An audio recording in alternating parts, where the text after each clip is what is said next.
Some shows talk about one team. Other shows barely talk sports. This show will talk Packers, Brewers, and Bucks every day.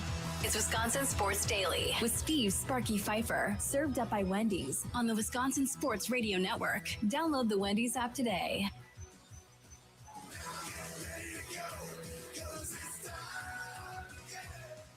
Here we are, New Year's Eve 2025. Thanks for tuning in. There's not going to be a lot of mumbo jumbo like Mitch Nellis just did about that's the last show of 25 as we get ready.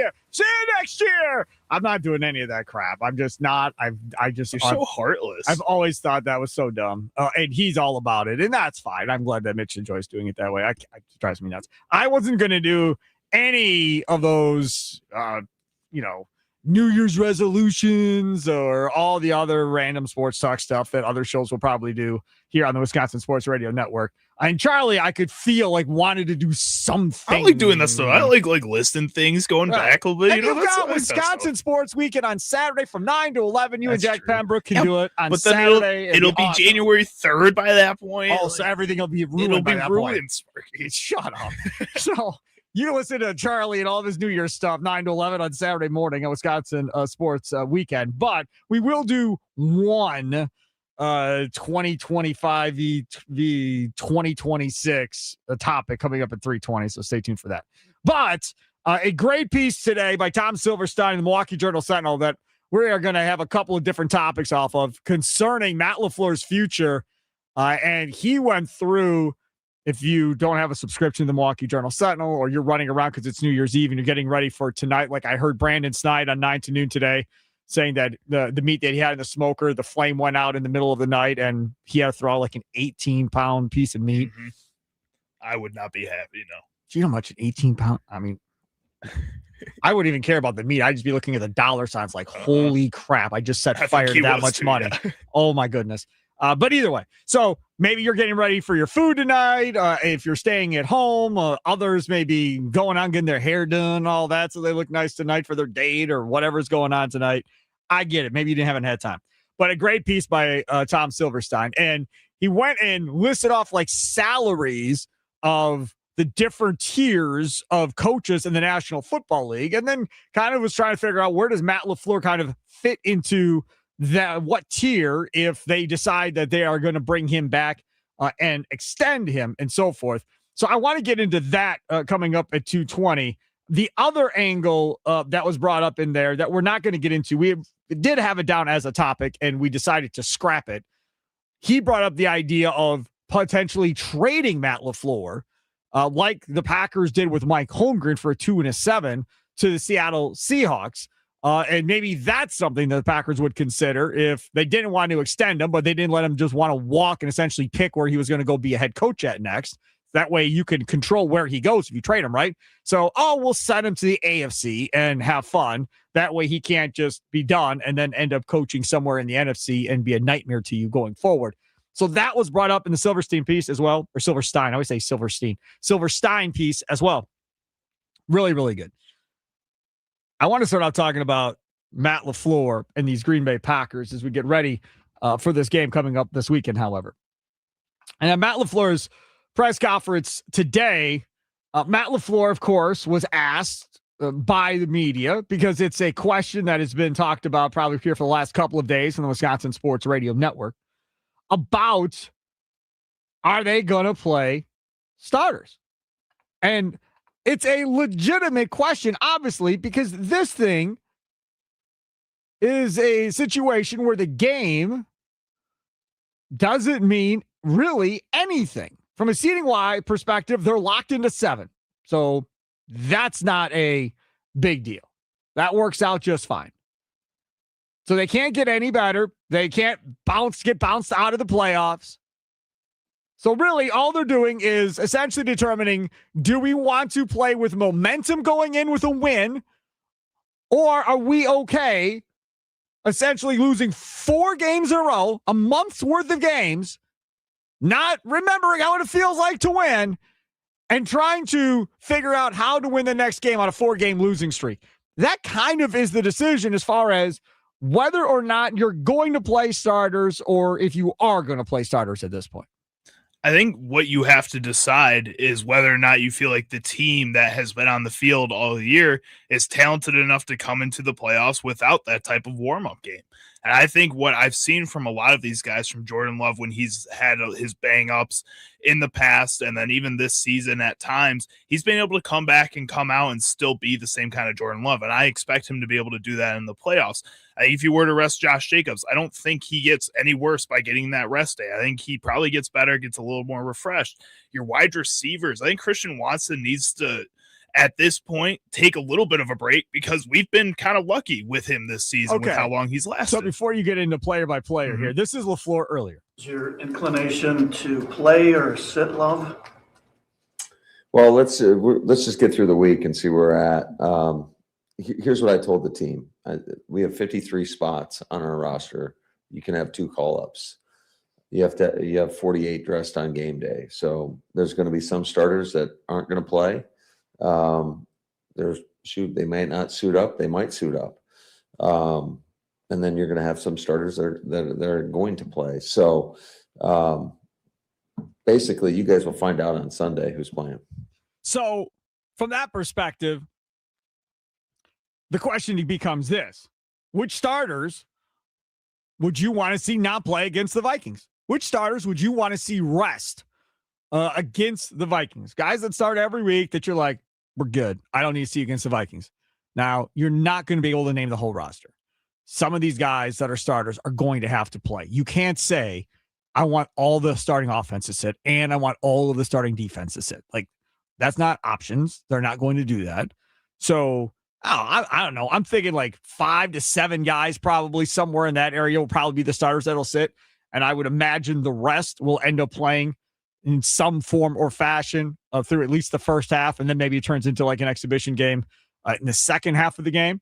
So what starters would you want to see rest against the Vikings coming up on Sunday? Nikolai Law talking text line 414-677-1250, 414-677-1250. LaFleur also got into the whole idea about, the idea of this game and, wanting to win this game versus, maybe wanting to keep people healthy and so forth. Because, again, they've lost 3 in a row. Who doesn't? How much at all do you weigh in how you're going into the playoffs, how things have gone the last 3 weeks, especially last week?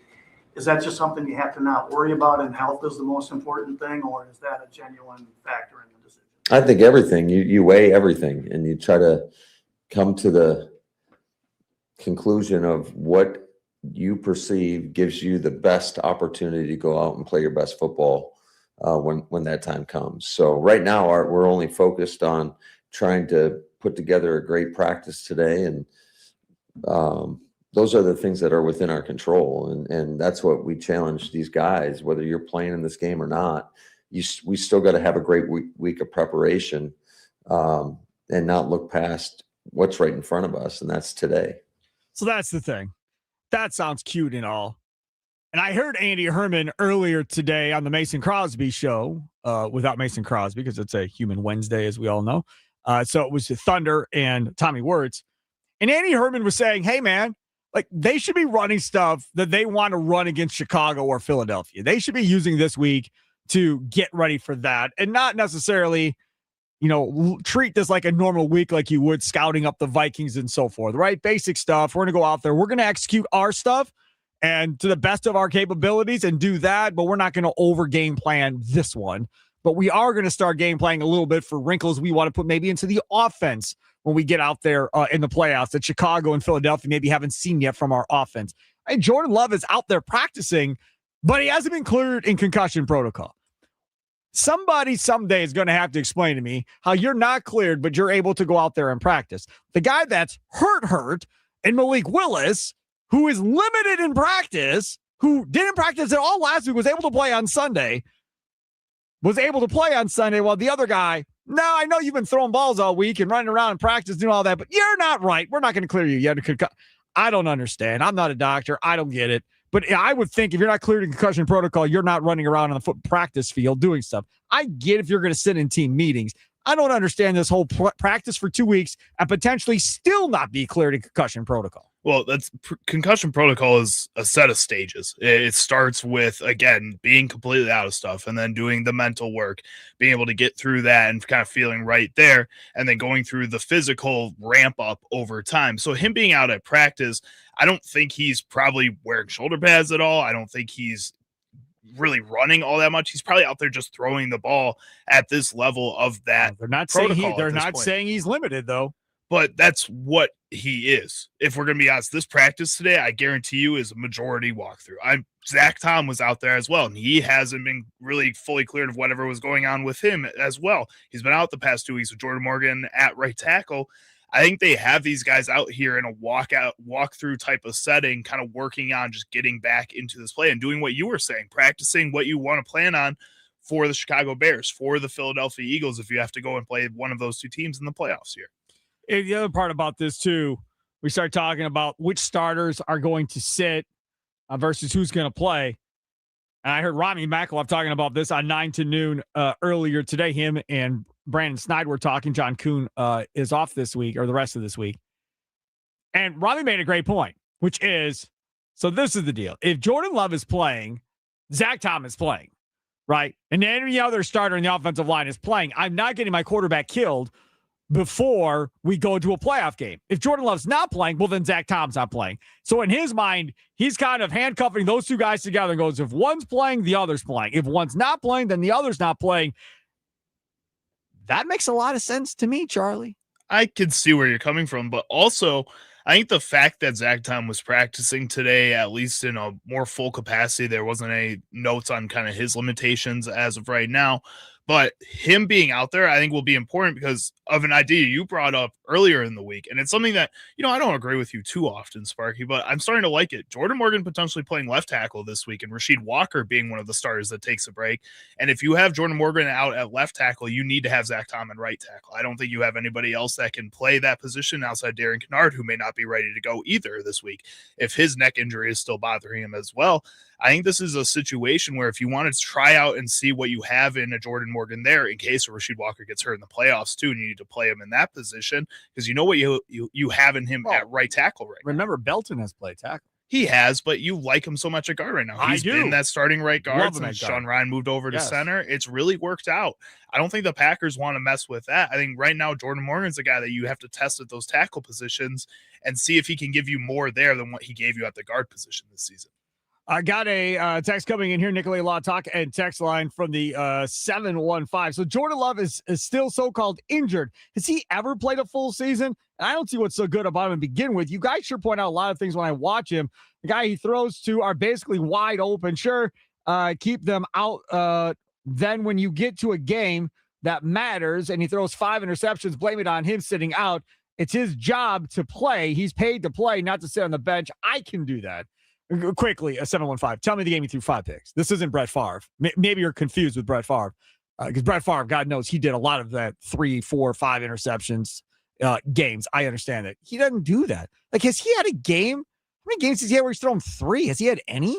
He's definitely had at least one. One? I got to go look it up. One in 3 years he's had 3 picks. I mean, that's just not what he does. He doesn't throw a bunch of picks in football games. And I completely disagree with he can hit guys wide open. I mean, jump balls does he throw to Christian Watson on a consistent basis where he's throwing the ball up? Even Romeo Doubs he puts in situations where he's got to go get a ball. I don't think he's only hitting guys that are wide open. No. He has 2 career games with 3 interceptions. 2023 against the Raiders, he had 3 interceptions on 30 attempts. Max Crosby had them for lunch that day. And then in 2024 against the Vikings, he had 3 interceptions. That was that like shootout game where he had 389 yards, 4 touchdowns, but then the 3 interceptions. Right.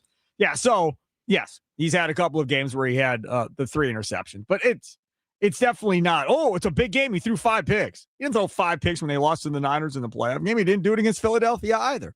So he hasn't had a propensity necessarily, in my mind at least, to shrink in the big game and, not deliver and have a horrible football game in those situations. He has his team in a position to win.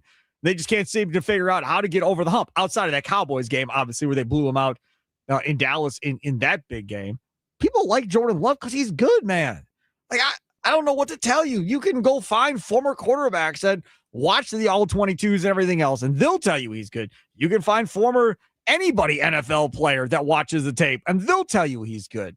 Now, those that are on TV and don't watch all the games and don't watch the all-22s and then have random takes, then, yeah, I mean, you can go listen to them, and that's fine.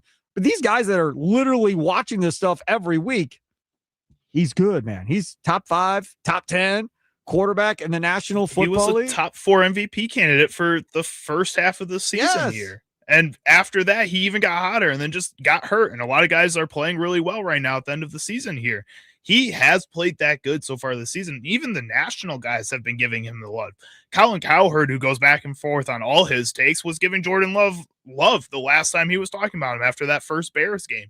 This is a situation where I think a lot of people, again, are just clouded by the fact that Malik Willis has played really good the last couple of weeks. The other thing about this, too, is that there's a website called the Quarterback School, and it's JT O'Sullivan, former NFL quarterback. And Jordan Love, first couple of years, I haven't watched him this year, to be completely honest. I haven't watched O'Sullivan, but I was subscribed to watching his stuff. And I'm telling you, you go and watch that, and there's a bunch of free videos on YouTube that he puts up, and then others you have to pay for through Patreon or whatever, where Love throws the ball, and the guy's just coming out of his break. The ball's on its way, and the receiver literally just moved, and the ball's already coming. The anticipation throws unbelievably good by Jordan Love. And that's something that if we compare to, say, Caleb Williams last year, he had none of. None. Like, the guy had to be sitting there wide open before Caleb would throw the ball. He wasn't anticipating it all. Now, I don't know. I'm assuming he's gotten better at that this year than he was last year. He just throws the ball away if the guy isn't there. Again, Correct. That's part of the reason his completion percentage is so low. But the reason why these top quarterbacks are because of being able to make the anticipation throws and being on the same page with their wide receivers and being in that same rhythm of knowing where a guy's supposed to break and having the confidence that the person's going to break when he's supposed to. The person's not going to break a yard and a half earlier than what the route calls for. He's going to break right where it's supposed to be.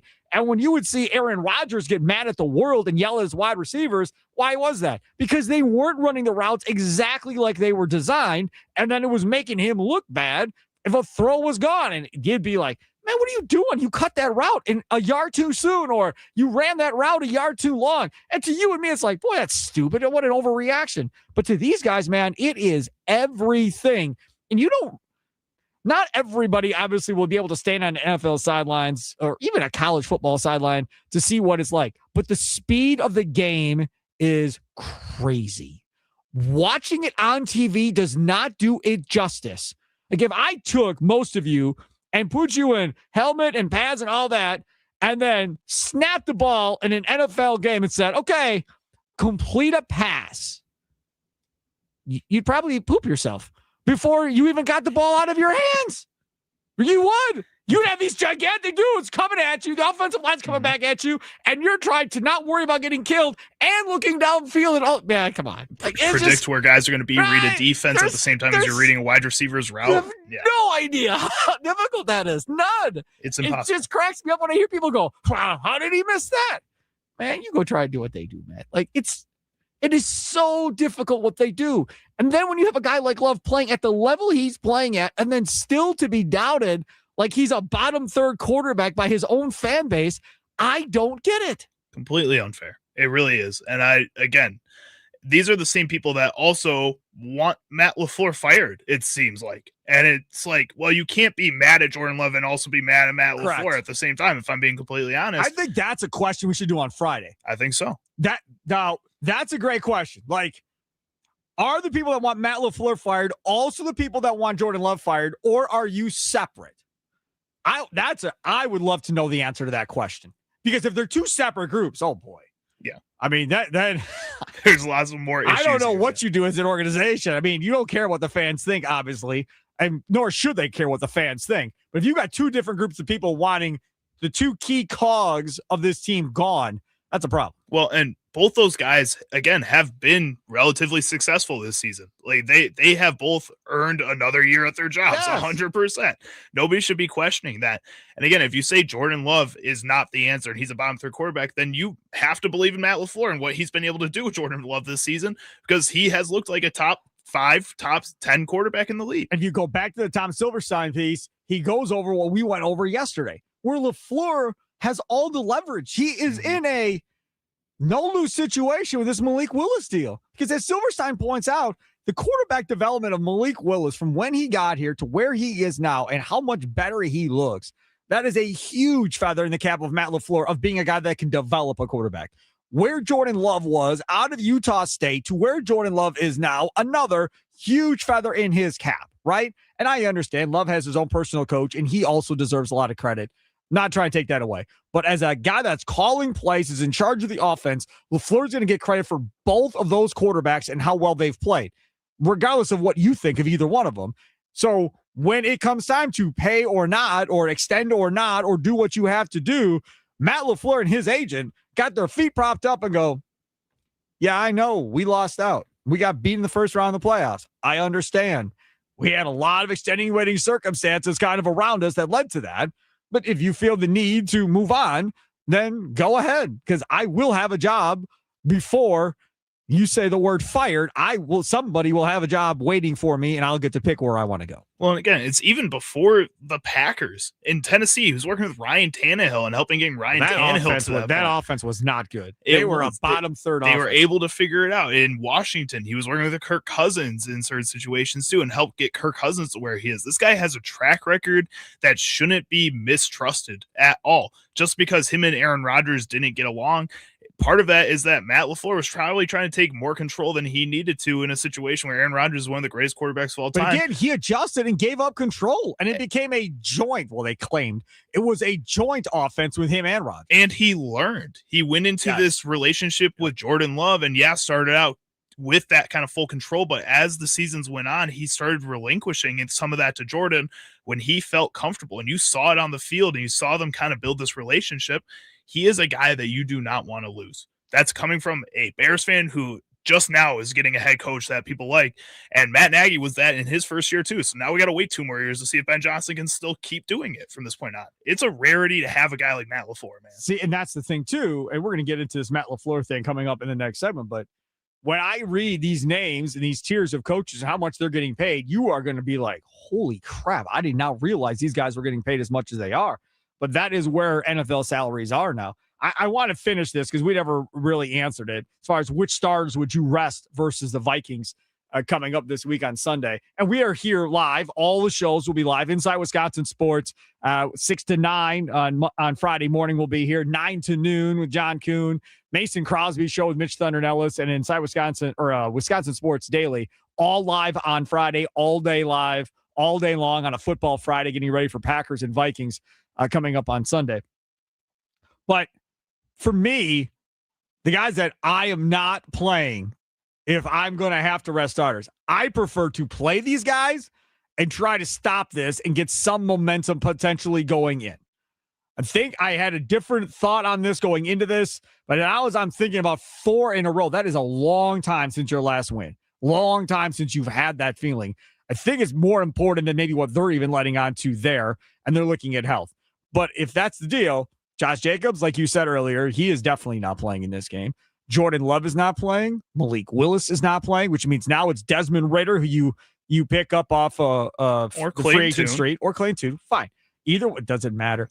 Either one of those two guys then end up being the quarterback. I agree with you. I also would give Rasheed Walker the day off, not because I'm worried about him health-wise, but because I want a free look at Jordan Morgan. And the way to do it without angering Rasheed Walker is, dude, we're going to give you a rest day. You're like one of the few guys that have played like every snap of every game. We're going to let you have off the last week.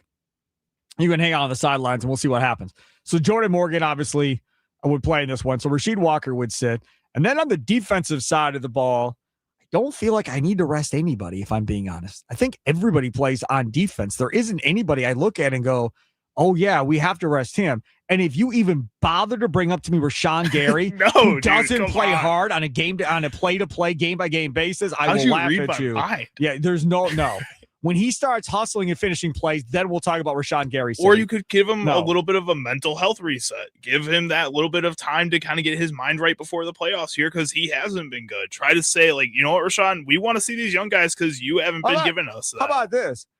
Hey, Rashawn, if you want to play in the playoff game, you need to do something in this game against the Vikings. If you want to be out there and get snaps, you're going to have to do something because I'm not going to have patience in a playoff game if you're out there going 3 quarters or whatever it is that he does out there. Like, we'll just move on and play somebody else. I'm not going to worry about this. I don't know if I'm Rashawn Gary, that doesn't threaten me that much. Right. Especially if I don't know. I look at the guys that would come and replace Gary, me. like, If I'm Rashawn Gary, go ahead, Brian Cox, go for it, dude.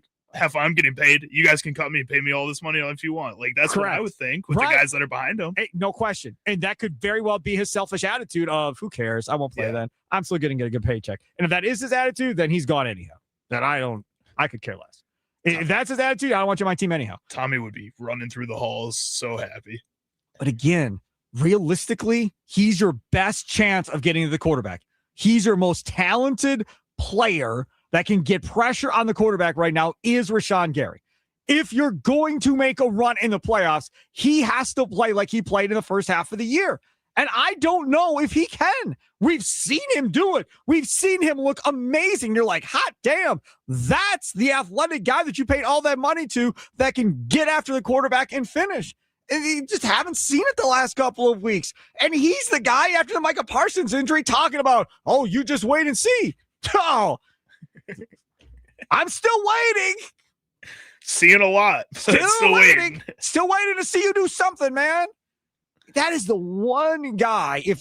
If he just figures out how to unlock himself and go and not think about anything else, would be a huge difference maker to this defense. Because now it frees up Ngabare and everybody else to do something. If at some point in the game they're like, he's got 2 sacks. Hey, Gary's there. Whatever.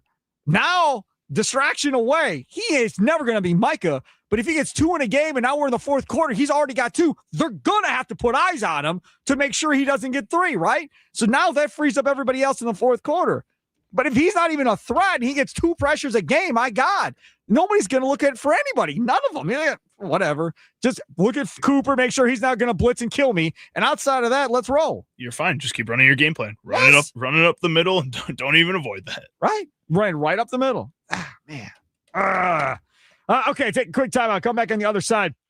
We're talking about Matt LaFleur here in this contract extension, trade, what other options are. We're going to read some of that Tom Silverstein piece for you. Wait till you hear these salaries and then try to figure out, okay, if you're going to extend LaFleur, how far are you going to extend him? Because there's several options in this piece. And then how much are you going to pay him depending on how long you extend him on top of that? So many things that they could potentially do here for Ed Policy. We'll get into that next. Hey, are you ready to rumble? Join wrestling legend Kevin Nash on January 31st at Potawatomi Casino Hotel for an elevated viewing experience of the Royal Rumble. Watch your favorite WWE superstars battle it out in the match of the year. Located in the annex of the Potawatomi Casino for just $100 a person. You get 2 free drinks, unlimited buffet access, photo and autograph with Kevin Nash, $25 reward or match play to play your favorite games on Potawatomi, and a shot at winning your own signed WWE Championship belt. Secure your spot now. There's only 60 tickets. Secure your spot now at Potawatomi.com on the events page. Again, Potawatomi.com on the events page. January 31st. Go watch the Royal Rumble with Kevin Nash. How cool is that? The Potawatomi Casino Hotel. Again, Potawatomi.com on the events page. That's Wisconsin Sports Daily, served up by Wendy's, live from Wisconsin Sports Radio Network studios, powered by the Potawatomi Sportsbook, streaming live on X and on YouTube at WI Sports Radio.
What can Desmond give you with this short of? We'll find out. I mean, luckily for all of us, he's had experience in similar systems in regards to shoot. He was with Vegas last year with Getsy. He's been in Atlanta with Arthur Smith, and Arthur and I have obviously worked together before. So there is some common language, I would say. I know I was just talking to him. He was in Minnesota, and I'm sure that Kevin's got some common language that we use that dates back to when we were all together or when we were at separate times with Sean in LA. So he seems like a smart guy, and we'll see how fast he can pick it up. First of all, let's talk about what he just said. Getsy. No, I have no interest in, and I know he's there now in Green Bay. I do not care. No, that's not a positive influence in my world. And Arthur Smith in Atlanta, horrible. As was Desmond Ridder with Arthur Smith in Atlanta, horrible. So not a fan of that either. And then who was the O'Connell. Maybe he learned something from O'Connell. I'll give you O'Connell. Fine, I like O'Connell. The other two, pass, hard pass. Next, the whole, he's a smart guy. I don't know. I watched him in Atlanta. Wasn't the best decision maker in the whole wide world. Kind of looked like he had no idea how to read a defense to me. Now, maybe he's learned since Atlanta. It looked like a complete struggle, and he was completely out of his element. Nothing against Fickle in Cincinnati, but it doesn't appear that he knew what the hell he was doing half the time in Atlanta. This came across the phone. Okay? My phone. Mm-hmm. And I was talking with Josh Albrecht from Inside Wisconsin Sports and Tommy Wirtz. We were on 9 to noon at that point, and we were in like our little like jock area where we all hang out. And I saw it and I lost my mind. I'm like, what are they doing? This guy is horrible. What are we doing? And Josh is like, dude, what is your problem? Who cares if he plays against the damn Vikings? The game doesn't mean anything. My concern is this. If Malik Willis is worse than we think, I do not want to be in a situation where Desmond Ridder is backing up Jordan Love against the Bears or the Eagles, or Clayton Tune for that matter. I don't want either one of them backing up Jordan Love. That's my thing. Now, they did not say Malik Willis is out. They just said he's limited and so forth. But if Jordan Love were to get hurt in that game, Malik Willis comes in and you're not going, oh my God, the game's over, right? When Aaron Rodgers would get hurt, you'd go, and it's all done. And however long he's out for, we're not going to win a game. You weren't excited for Deshaun Kaiser to come into games? When Rodgers would get hurt, it was like when Giannis just got hurt. We were just like, it's over. It's over. Not going to win a game until he comes back. And if we win one, that's a bonus pop, right? Brett Hundley didn't give you any hope? Brutal. But with Malik Willis, it's like, okay, he comes in. There's no way the other team prepared for this all week. So let's see what they do. And you saw it is a struggle when that other team is not ready to deal with Malik Willis. So now if it's just a standard crappy backup quarterback that comes in and plays, yeah, turn off your TVs, start post-game early, and it's on to 2026 and talking about next regular season if he goes down with an injury. Ugh. I mean, you don't believe in Matt LaFleur's ability to help out another backup quarterback, though?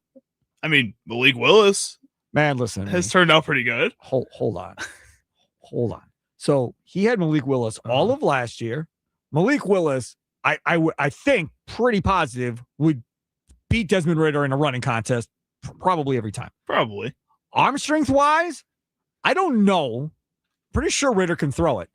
But I still think Malik Willis might have a stronger arm than Desmond Ridder at this point. I think you could as probably... far as making the ball on the line, right? I think he probably still has the stronger arm, throwing the outs and all that other stuff. I think you could probably slide him into a Jordan Love style offense, though, where he does just have to hit the outside of the numbers. You can maybe work on some of that inside work that you've been doing with Christian Watson a little bit more. I mean, I think you could slide him into there, which would then probably denote a lot to Jordan Love if people were to see him succeed in that type of offense. But if between now and Friday, when we come back, because tomorrow we're off, if between now and Friday they name Ridder a starter or something crazy like that, which they better not, because Tune's been sitting there. They should allow Tune to start and then let Ridder be his backup. But if by some crazy thing Ridder ends up starting this game, on Friday, I will have a Falcons person on this show to tell you how bad Desmond Ridder truly is, if anybody needs convincing on Friday. promise you, I will have Orlando Ledbetter or somebody on that covers the Falcons to talk to you about Desmond Ridder. And yeah, it's atrocious. Now, I will say this. We're going to talk about Matt LaFleur, and of course, we talked too long, so we'll have to push it back to the next segment. If Matt LaFleur gets Desmond Ridder out against a Vikings defense that does not stink, they're pretty good. That's how they've been winning without a quarterback, because Brosmer's not a quarterback. If they go out there and Ridder throws 3 touchdowns and that offense moves and they don't have Josh Jacobs, and if they rest Christian Watson and Ridder performs like that, that'd be so cool, dude. You put LaFleur awesome. into the Hall of Fame now. You build a statue, the ultimate quarterback whisperer, Matt LaFleur, folks, right here. And if I'm Matt LaFleur, you don't have enough money to pay me to stay here. Look what I just did with that kid. Go look at all his other tape. He ain't never looked that good his whole career until I got a hold of him. And I only had him for like 3 days.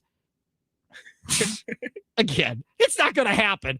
But I'm just saying, if Ridder plays well, man. Never say never, Sparky. Matt LaFleur is unbelievable. Never say never. Pulls Baker Mayfield went was at LA with 3 days of practice and was able to ball out. So they lost. It can happen. Didn't they lose? I think so. But it can happen. He still played well. No, he did. Yeah. But the thing is, Baker Mayfield showed signs of being good. Baker Mayfield was a top pick of the draft. Like Desmond Ridder started the whole season.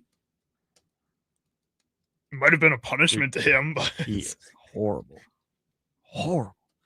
If you were to extend Matt LaFleur, how much would you want to pay him? How long would you want to extend him for? Now, the belief is right now, according to Tom Silverstein, that Matt LaFleur is making somewhere between $8 and $9 million a year. $8 to $9 million a year. So now you have to start talking about how much do you want to pay him. That next tier of coaches is 10 to 15 million. Then the elite coaches, we'll give you all the names that match along with these salaries in the next segment. The elite coaches are making 15 plus $1 million a year, if you're following along, right? I believe that is how this whole thing plays out. So there are multiple tiers as far as how this whole thing works and who's making what money-wise. And I'm telling you right now, when I read some of these names in this Tom Silverstein piece and how much money they're making, and then I go, okay, where does Matt LaFleur fit? Some of you, I think, are going to be like, oh my God, I did not realize they're going to have to pay him that much money at the end of the day. But that really is what's going to happen. They're going to have to pay him significant money in order to make this work.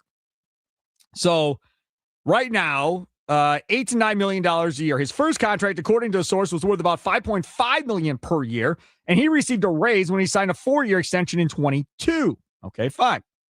There are 7 coaches who make more than $15 million. 7. Here are the 7 guys that make more than $15 million a year. Okay, Andy Reid, Super Bowl. Kyle Shanahan, been there, lost.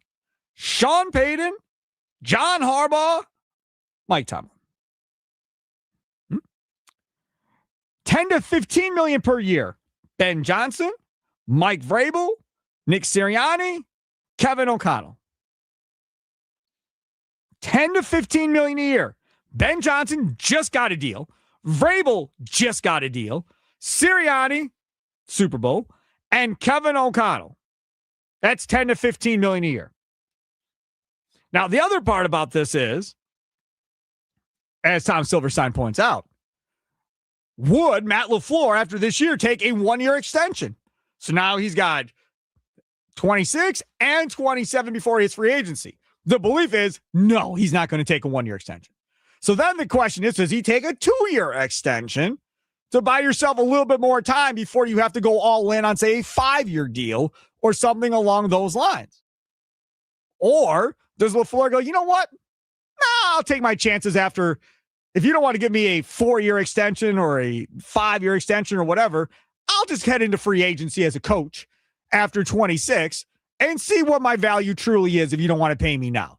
And if he says that to Ed Policy, then Policy has to do one of 2 things. Either he says, okay, I can't pay you that because I don't trust you. So we're going to either have to trade you, which when the Packers did that with Holmgren, it was a 2 and a 7 that they got in return for Holmgren when they traded him to Seattle. Gruden obviously has been moved from Oakland to Tampa Bay. So there is precedence for trades happening with coaches. So you could go that way, or you could roll the dice and say, we think we can still give him more than anybody else if he were to get to free agency after his 1 year. So what do you do?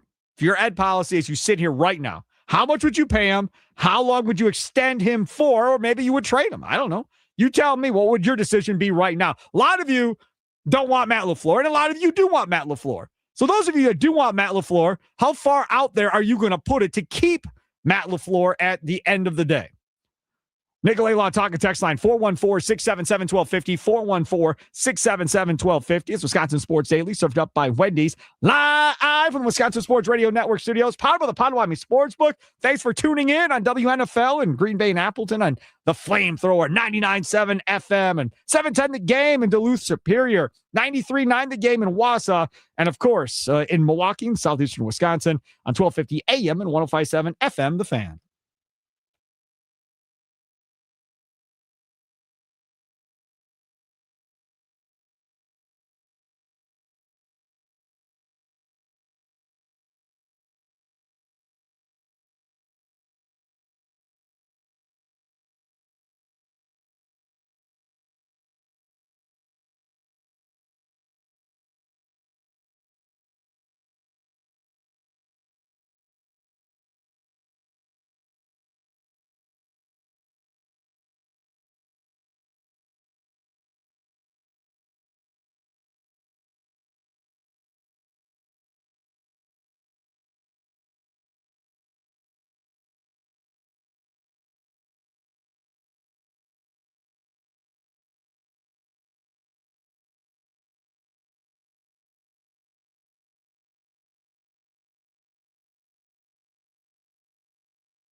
This is Wisconsin Sports Daily, served up by Wendy's.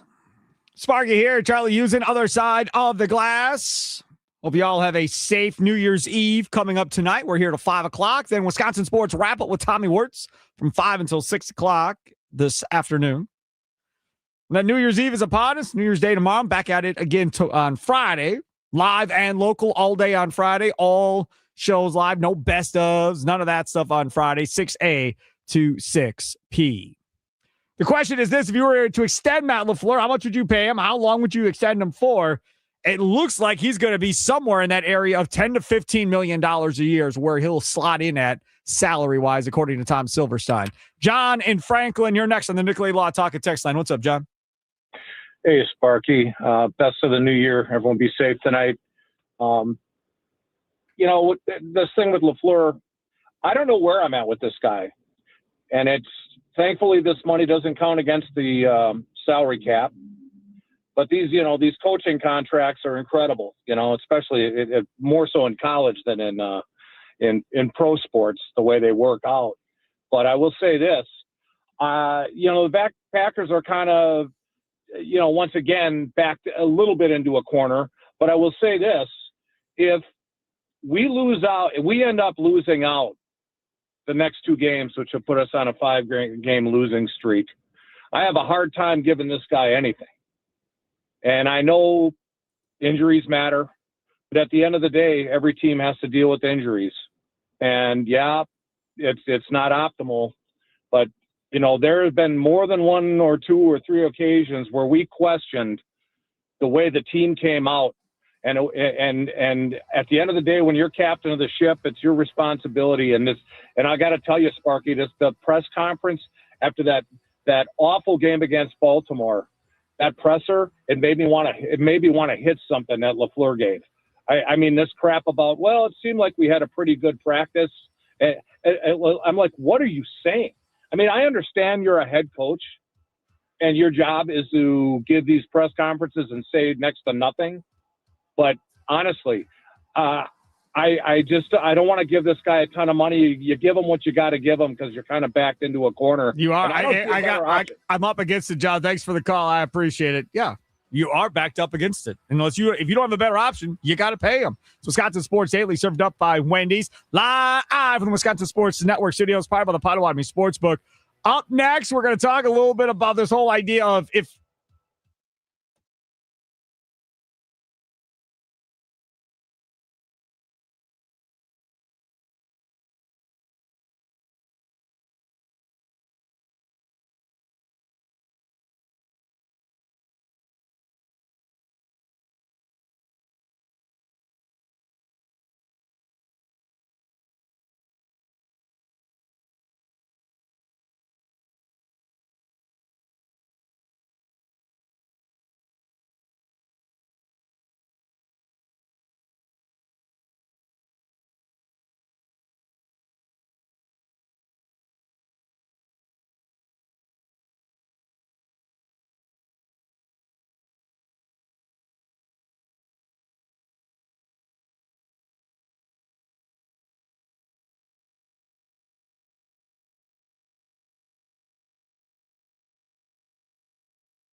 Some shows talk about one team. Other shows barely talk sports. This show will talk Packers, Brewers, and Bucks every day. Every day. It's Wisconsin Sports Daily with Steve Sparky Pfeiffer, served up by Wendy's on the Wisconsin Sports Radio Network. Download the Wendy's app today.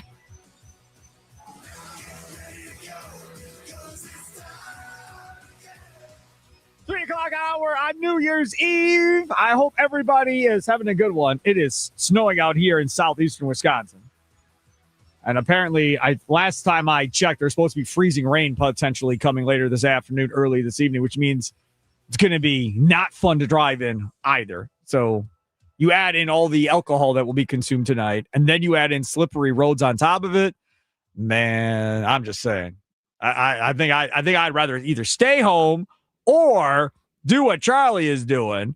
And if I'm going to go somewhere, have it be somewhere where I can stay wherever I'm going, right? So if I'm going to, say, Potawatomi Casino Hotel like he is, now he's not doing it this way, but if I was doing it this way, be like, get me a hotel room. I am good. And I don't got to go back out, park my car in their free parking structure, gamble, drink, have my fun, crash in the hotel room, get up and leave the next day. But I think I heard Potawatomi Casino Hotel is sold out tonight for their hotel. I think I heard that. So probably not a lot of rooms left, if there are any rooms left over there, to probably do that, because everybody, I think, has the same idea with all their high-end restaurants and all the cool stuff in the sports book with all these college bowl games going on and everything else. That place is going to be slammed tonight, Charlie. I was looking at their restaurants because you scared me and made me look at the reservations. They still got plenty of open time. There you go. Right now. So there you go, Charlie. So you could still get in. We could still get in. Don't worry. Don't worry. We're not going to starve. Go to the steakhouse, man. That steakhouse is legit, man. Yeah, but Rock and Brews is probably more in our price range. Yeah, than a sure steakhouse. Rock and Brew has great personal pizzas, and that Rock and Brew is like a Kiss inspired bar, and like literally like Gene Simmons was like part of the whole idea of doing the bar, was part of it. So they've got like Kiss electric guitars hanging up and the whole deal, which is awesome. But that Dream Dance Steakhouse, that's just saying, man. My girlfriend is also a big like Asian food, so Chinese food, sushi. Yes. Rui is the other one. It's huge. That's another really good one. So that might be you the really other can't option, go too. wrong. No, you can't. I mean, you could eat at the sportsbook kitchen and be very, very John happy. Kuhn platter. Yeah, right. Knock it out. Oh, there you go. I'll have a couple John Kuhn platters. There you go. Yeah, knock it out. Then build your base before you start having your beverages tonight. Yes, makes a lot of sense.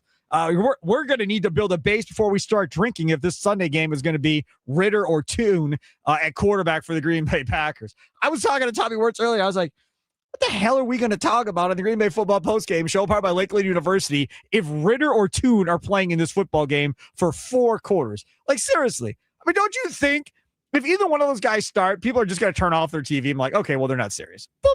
And we're going to go do something else on a Sunday afternoon. I seriously think that's what's going to happen. I bet you ratings-wise, it will be half of what it normally is if either one of these two guys are named as the starter. The question is this: will there be anything to learn from this football game if the starter ends up being somebody not named Malik Willis or not named Jordan Love at the quarterback position? Nicolay Law talking text line 414-677-1250, 414-677-1250. On the social media, streaming live on X and on YouTube at WI Sports Radio. And of course, don't forget, if you miss anything on the shows here on the Wisconsin Sports Radio Network, check that out at wisportsradio.com for all of our podcasts. And you can stream us live there too. Again, wisportsradio.com. Charlie, anything to learn from this game if either one of these two guys are playing? You're not excited for a Matt Flynn game? You're not excited? That has its own Wikipedia page. Did you know that? Matt Flynn and the show he put on against the Lions. Neither one of these guys are Matt Flynn. You don't think they can do that? No. I think they maybe could. And if you can maybe go out there and do that, kind of what we touched on at the end of the last segment, if he can go out there and do that, I mean, that's got to say something about Matt LaFleur. That's got to say something about what he can do as a head coach. And then the other thing is, going back to something else we brought up, what can Jordan Morgan do at left tackle if they were to put him at that position? Right. That's the other thing Now, I've learned from this. For me, that is worth watching. If Jordan Morgan gets to start at left tackle in this game, even though they may not have a quarterback playing, that's worth going, okay, let's see what this looks like, right? Let's see how he looks out there. The other thing that I also want to see in this deal is, are we going to see Bo Melton at cornerback? Because he's practicing at corner. He's back at corner. We literally said this yesterday on this show that he's going to have to go back to corner. And that is exactly where he is. It sounds like Zane Anderson's done for the year. Sounds like Nate Hobbs is done for the year. So he lost a safety and, again, a free agent corner bust. And that's what he is. He is a bust for 2025. Now, that does not mean Hobbs can't play really, really good in 26 and still make this deal look good for the Packers. But for this year, it was a bust because he hasn't been able to stay healthy the whole year. And something that people need to learn, you can't control injuries for the most part, right? So to be mad at Nate Hobbs and going after him on social media and all that stuff is stupid. It's just stupid. It's not like he didn't want to be out there and playing. It's not like he didn't want to be out there and contributing and being a part of this defense this year. Just couldn't stay healthy this year. It happens. So with him out, now Bullard obviously stays at nickel. They are not making him a boundary corner. That's not happening. So Bo Melton, I think, is going to be that fourth cornerback, right? That's kind of where it is. I mean, they elevated 2 guys from the practice squad to come on up and give this thing a shot. Don't know if I believe in Shamar Bartholomew all that much. You know, you never know. Maybe he can come out and have himself a Matt Flynn game on the quarterback or cornerback position. Yeah, maybe that's a possibility. At the same time, I mean, I don't really think I want to watch Bo Melton out there at cornerback. I do. I think I'd rather trust one of these young guys and see what happens there too. You're already relying on Bo Melton to be that fourth wide receiver half of the season so far. I mean, if you have to do that in the playoffs, I don't want him going back and forth between cornerback and wide receiver. Let me explain something to you. I'm going to help you out on New Year's Eve. Mm-hmm. This is going to be a huge moment potentially for the Packers in the playoffs. If Bo Melton goes to corner or has to go to corner, and if he simply is average at corner in this game against the Vikings, then I agree with you. They aren't going to run him back on the other side of the field, on the other side of the ball, right? That means guess who gets some more opportunities? Matthew Golden. Damn right. This could be a huge silver lining in all these injuries. Now they're going to get forced to throw the ball at that kid and get him more involved in the offense because Melton's going to have to sit over there and play corner on defense. Could be a huge silver lining for the Green Bay Packers where now we see Golden. And the question is, as far as will there be anything to learn from this game if you don't have, Willis or Love out there? Nikolay Lataga text line 414-677-1250. Yeah. What if Matthew Golden gets going because Ritter or Toon like him and they start throwing him the ball a little bit more in that game and he gets 75, 100 yards receiving in this game and built his confidence up a little bit? That's good too. That's another reason to watch this game and see what this looks like. But you could also learn. You could also learn and watch if maybe a Christian Watson and Romeo Doubs don't play in this game and Matthew Golden does have to be elevated to the kind of that wide receiver 2-3 territory and he doesn't have a big game. I mean, isn't that something to be semi-concerned about and something to watch too on the negative side of things? Why can't you just, again, man, it's New Year's Eve. It's the last day of 25. Yeah. Why can't you just let me be positive one time about Matthew Golden doing, like if you worked at the Score in Chicago, would you be the negative naysayer on the Bears every time somebody tries to be positive? No shot, dude. It's more fun to do it. It's more fun to do it here. Tommy's rushing in here now. Is this Brewers news? Please tell me this is Brewers news. Are you going to tell me this is Brewers news? The Packers just signed Trayvon Diggs. Woo! Mm-hmm. Okay. Yep. All right. Yep. You're welcome. I just sprinted for you here. But according to Adam Schefter here, Cowboys cornerback Trayvon Diggs is signing with the Packers. I'm getting the Schneidman, the Domofsky all coming at the same time, but Trayvon Diggs added to the Packers. So are we, I mean, I'm excited, but I just got done saying Bo Melton at cornerback, Tommy, means that Matthew Golden might actually get some balls here. Well, now Bo Melton's back to wide receiver. Speaking of Bo Melton references, I compared him to Andrew Monasterio today on the Mason Crosby show. You can go back and listen to that. But yeah, huge move here for the Packers. I'm out of breath running from the other studio. So maybe with the keto diet, you should exercise. Well, listen, I just realized I can't talk. Where did you go? Why did he hang up? What I happened? can turn my mic off too if I want. Dude, look at these pants right here. Look at these Yeah, pants. no, they're good. They're Look at good. these pants. That's It's bigger working. news than Diggs, Yeah. I think. Yeah, that right. you're losing weight. Yeah, that's good. Stephon Diggs is not here. Trayvon Diggs is here. Trayvon Diggs. I just did a Sparky we Charlie think Tommy. Micah right there. Parsons recruited him. It probably helped, right? You would think Micah Parsons probably on the phone. Dude, my guys need some help here, man. Yeah, Come on. probably helped. Coaching staff is good. You love Halfley. He'll make you better. To be fair, the stats aren't great. No, he's been killed. He's been 8 games. yeah. We read it. And passer rating is like 158 or something crazy against him this year. But now Horrible. it at least shows that this Green Bay Packers team is doing a little bit of a Milwaukee Bucks style of we're going all in Yes, this year. We're correct. continuing to continue going But all in. the other thing is, if Halfley, I said this yesterday, if it's, hey, Trayvon, play man-to-man, let's go, then I'm completely out on this deal and I don't want him. But if it's, what I think it's going to be is, Trayvon, we're going to play this zone like we play. You're going to read the quarterback eyes and you jump and see how many balls you can keep your hands on, right? Absolutely. That's what I think this is. They're not going to put him out there on an island and be like, oh, we're going to blitz 60% of the time because we've got Trayvon Diggs now. I think it's go out there, keep everybody in front of you, and don't drop a ball. That's the one thing. He ain't going to be McKinney dropping 6 balls a season. He's going to catch anything that comes to him for the most part. This could be a huge X factor guy that could get you maybe a pick. I mean, if he gets you a pick against the Bears or the Right. Eagles, that could change the direction of the game. Well, and on top of it, this only happens because of how poor Carrington Valentine was playing in the final game before. They tried to bench him, and then everyone kept getting hurt, so he had to send him back out there. And now Trayvon Diggs, why not? Why not take a With shot all on due him? respect, Trayvon Diggs, Keyshawn Nixon, Carrington Valentine. Do you want Trayvon or you want Keyshawn covering number ones? Neither. Well, one of them's going to. Keyshawn Nixon actually has had a better year than Diggs has had this year based on throwing. I mean, when they throw at Keyshawn the last few weeks, it's like 128 or something. Didn't you say Trayvon Diggs yesterday was like 150 or something crazy like that? 158.3. Yeah, it's a perfect Yeah, pass perfect rating. passer rating. Like, there's no way he's the worst man-on-man corner. That's why I'm saying, for me, you put him in zone, everybody plays zone, you bring your 4 and hope that a ball gets thrown his way once or twice, or he jumps around and picks 6 back the other way. He's got the athletic ability to bring stuff back Yeah. if he gets his hands on it. There's that too. They need someone to make a play. They have. Does he return kicks? No, I don't know. They wouldn't. What about No. in college? You know who? You know what? No, With- I'm serious. I no, want to know. Has no, he returned kicks Keyshawn, anywhere? get your ass back there and No. return a kick. Hey, man, he's CB1. He No, don't wanna he's do that not. Not He don't anymore. want to do that He anymore. is up for He's replacement CB1. in week No. 18. That's how He's bad C- it's been. He's No. CB1, man. He don't want to do Get that back stuff, man. there. Return that kick. So Trayvon Diggs, the newest member of the Green Bay Packers, you get a cornerback who's been god awful for the Cowboys. And for those of you that don't know what happened, you're like, man, he was really good a couple years ago. He was.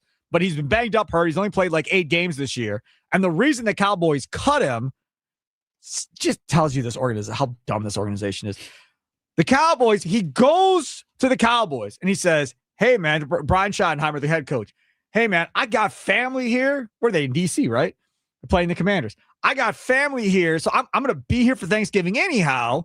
Or if we fly back, I'm going to get on a plane, turn around, fly right back here. Is it cool if I just stay here versus flying all the way back to Dallas, getting off the plane, flying all the way back? Schottenheimer's like, yeah, no, you're coming. He's like, what? So then he pressed his issue again about it. And then it was like, absolutely not. You're getting on the plane and you're coming back with us. You're not being separated from the team. So he's like, oh, cool. Then I'm just going to stay. Screw you. And then that was it. And then they cut him. See ya. You're out. Can we give some love to Charlie Usen, who's already got a breaking news tweet out too? What a guy. He's What a guy. really good, I mean, man. just Thanks, a dude. stud. He Stud. is really good. That's all I got He for is. you guys. I don't know if you need me anymore. I but thought you were running in here to tell me they traded Joey Ortiz. no, I sent Or you a they- Joey Ortiz I know, I article. read it. And Yeah. then it would have been funny. Adam No, McKelvey wrote this no, big he piece how they're will. sticking with Joey Ortiz. Yep. Suarez, 1 year, 24 million. To play shortstop. Play third. And then Caleb Durbin moves to left field. Suarez, 1 year, 24 million. And at that point, I'm going to absolutely haunt Andrew Wagner for the entire year when that happens. You can't. Oh, the You can't. whole year I'm No, going to you haunt can't. Andrew Wagner. That's If mean. they get Suarez, yeah, I'm haunting Don't Wagner. do that. That's forever. mean. That'll be bad on your conscience. Everything This that is I the- tweet, he responds to me with, but Suarez could do it, It's Yeah. Sparky. fuck you, Sophie. Yes. Come on. Oh, it's Look, odd. new They get year, new Suarez? spark, Hey. dude. Come on. New year, Yeah. new spark. Mm-mm. Don't be a spark, be a flame. Let's get people on fire. That was awesome, dude. Yeah. Should get that on a shirt. Shout out to Potawatomi Hotel and Casino and Sportsbook, because that's their card levels. It goes like Spark, Flame. I don't know. Mason Crosby has like Inferno card or whatever it is over there. It just gets everything. But yeah, that's where I came up with that. Ethan in Brookfield, you're next on the Nicolay Law Talk and Text Line on Wisconsin Sports Daily. The Green Bay Packers get a digs in the Dallas from the Dallas Cowboys, the new starting cornerback, probably. What is going on, Ethan? Not much. I just called right before the news, so just heard about it. I was just going to say, because Trayvon just signed with the same agent that Micah and Jordan have. Yeah. And at this point, all the injuries, why not take the $500K risk? Again, a guy like if he Trayvon plays, Diggs? but this is the thing, right? So if he plays well, they essentially would have the inside track if they wanted to bring him back for next year. If he play, literally, he could play in 2 or 3 games, but they could still go to Magada and be like, hey, man, he was horrible earlier in the year. We like him. We think we can make him better. We'd like him back on a 1 or a 2 year deal or whatever to bring him back next year. And I bet you he would come back for a year or 2. Oh, totally. I mean, best friends with Micah Parsons. And I like what you said earlier about why not throw Bo Melton a corner for this week? Why not see? Because I'm sick of hearing about Luther Burden this, Luther Burden that, how he's so much better than Agreed. Matthew Golden. And we haven't even seen the kid get the targets that he needs to develop. And So Bo Melton was why not? out there. Bo Melton is out there practicing with cornerbacks today. Oh, awesome to hear. Yeah. So Because you why may not, get if your you're wish. already throwing out Clayton Tune or Desmond Ritter at this point, why not experiment a little bit? You have Yes. nothing to lose. Right. Why risk anything like that? So 1,000% with you, Ethan. Thanks for the call. That's right. This is your week to experiment. Like Charlie and I were talking about, put Jordan Morgan in left tackle, sit Rasheed Walker and tell him, hey, man, you've played all year. Unlike a lot of these other guys, we're going to let you go take a rest, get ready for the playoffs. We're going to let Jordan Morgan play left tackle. I love that. I love the idea of Bo Melton playing a little bit of corner, seeing what that looks like in a real NFL regular season game. And now you get Trayvon Diggs to come in here to start as well. Now, the idea, because I've already got a text here from the 414 talking about start him while demoting Nixon to nickel or dime and back to kickoffs again. I don't think nobody's getting benched with a couple of days here. Like, I don't think he's supplanting either one. Maybe I'm wrong. Maybe they will run him right out there. I think they'll pick their spots, get him up to speed with the game plan a little bit, and then obviously use him more in the wild card round. But he's got to catch up on what they're trying to do here first, Charlie. Yeah, I think that first game of the playoffs, that wild card game, I probably am expecting Carrington Valentine to be the guy off the field. I think Keyshawn Nixon has come up in bigger moments so far this season. They'll give him the benefit of that doubt. I think it will most likely be Diggs in that spot, and Valentine will be rotated in, which I am okay with. Did you look and see if Diggs has ever returned kicks? I can look for I'm it. serious. I want to know. Returning kicks. I want to know if he's ever returned kicks in college or otherwise. I'm just curious. They need somebody else they can actually do something back there. Yeah, it's not gonna. It should be Bo Melton. In 2021, he had 2 punt returns for 10 yards. For the Cowboys? Yeah, that would be that's all pro if the Packers stats were right next to it. That is So 5 yards a return. That's better than like anyone else on the team. I think Dobbs' average was 1 the last time I checked. One of those returns was 9 yards, so the other one was 1 yard. That's fine. What's it? 9 yards is, I mean, right. Might as well take it to the house at that point. What in about Green Bay. college? Look and see about college.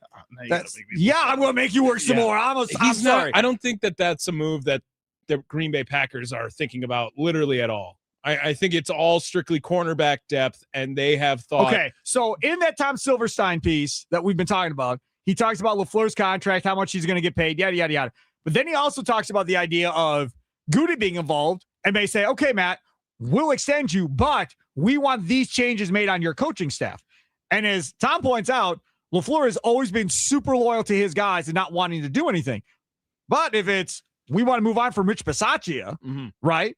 Is he going to fight it, or is he going to be like, okay, let him go? So if it's me, if I'm Matt and I know my guy Rich here might be in some trouble, and I'm getting a guy here coming in that has done it a little bit, we've had no success with everybody on this roster we've put back there. Man, what the heck does it hurt to put him back there for a punt or two in the Minnesota game to see what he does? Well, and I think that this move in itself would almost, not that I really felt this, but it's another move, another notch in feather in the cap of Goody, like you can't move on from him. Like he is doing everything he can in his power to have the best roster out there on Sunday for whatever coaching staff is going to be out there. And this move shows that he is continuing to be aggressive. He is making these moves that are not typical for Green Bay Packers general management to do. And he continues to do that.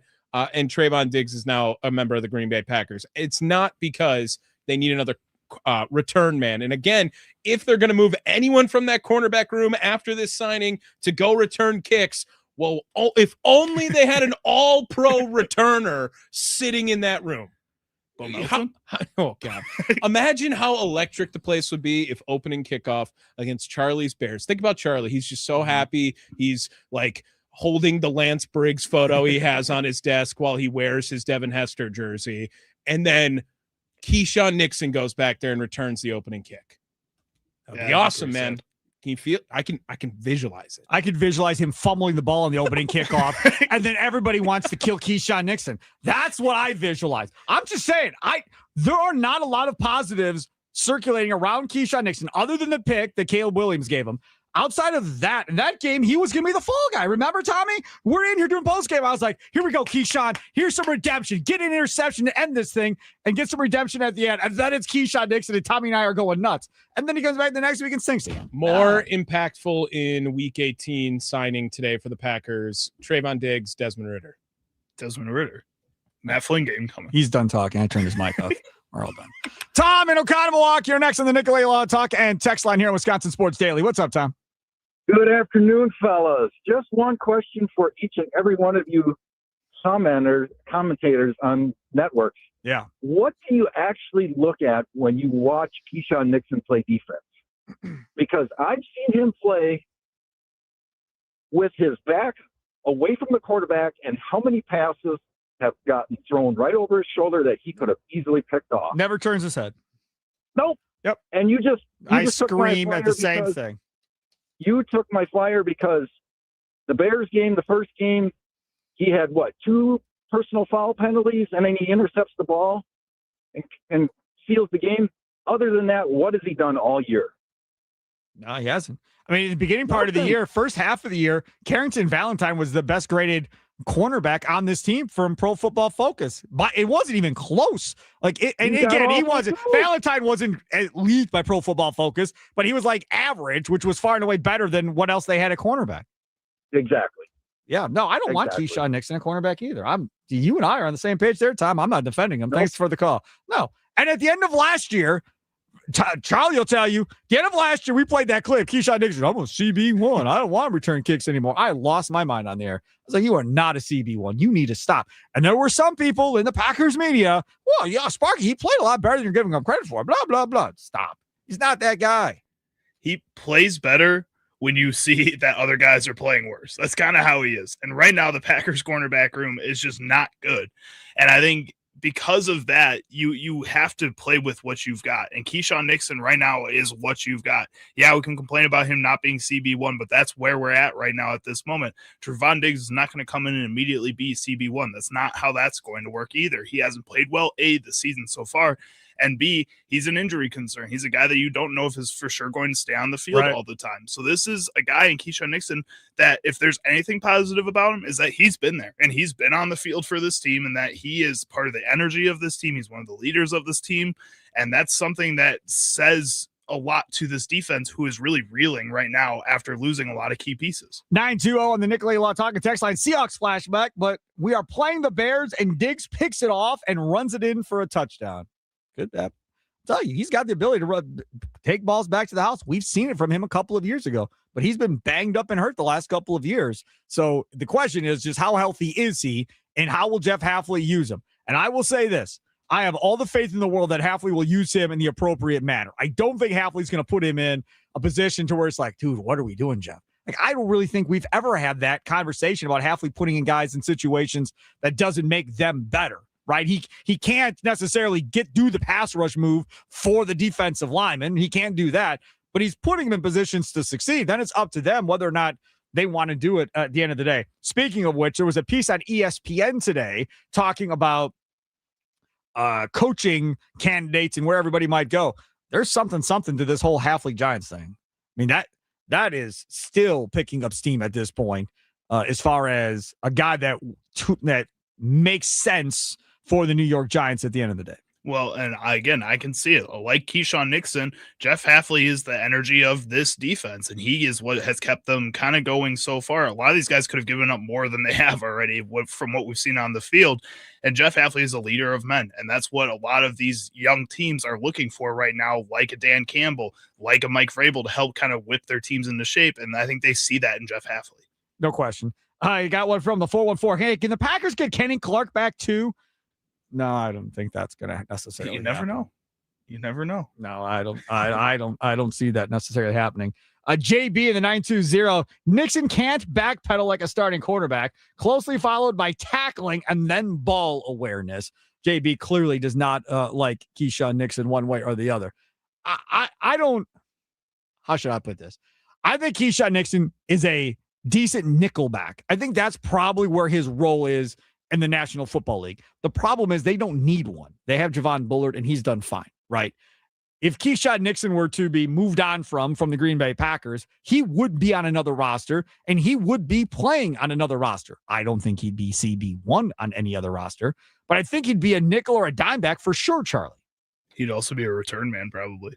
Yeah, they'd make him be. They'd make him Otherwise, be. we're not signing you. Either you're going to return kicks or you're not, but if you don't want to return kicks, we're going to find somebody else to play cornerback. Because he is good, right? I got another one here. What was that? Who is that last one on the chat? Oh, Ed? He Ed. says we got Ford. I think he's talking about Jonathan Ford, right? Yeah, Jonathan Ford. I don't know. Matt LaFleur talks about Jonathan Ford as well. I think we have that clip. Don't we have that clip? Him talking about Ford. Yeah, here it is. Here's Matt LaFleur talking about Jonathan Ford, a former 7th round pick of the Packers, who has bounced around this year and is now back with the Packers. They did this move yesterday. What can Jonathan Ford give you in his return? Yeah, it was great to see him. I saw him yesterday in the building, but he's a massive human, and I'm looking forward to seeing how much he's progressed over the course of a year from when he was last here. Charlie, how much do you think he's progressed since the last time he was there? Not that much. That's what I thought. Enough to get on the field, though, and that's what they need right now. So he wasn't playing in Chicago. One playing. So he's got to play here, right? Because you have no bodies. He's got to go play. So we'll see how much of a factor he truly is going to be at this point.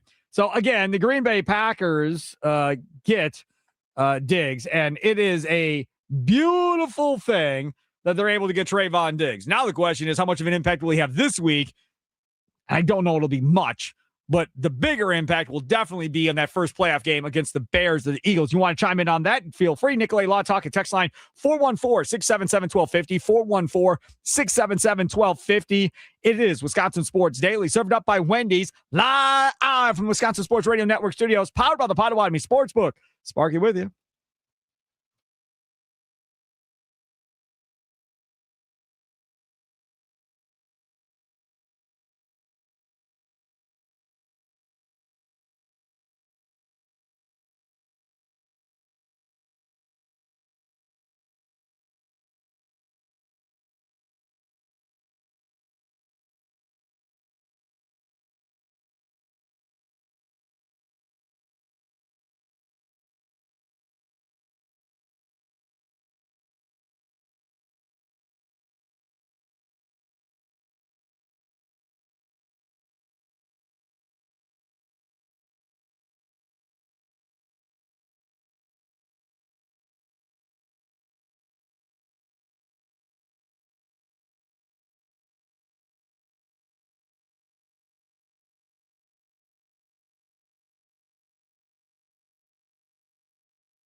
This Wisconsin Sports Daily served up by Wendy's.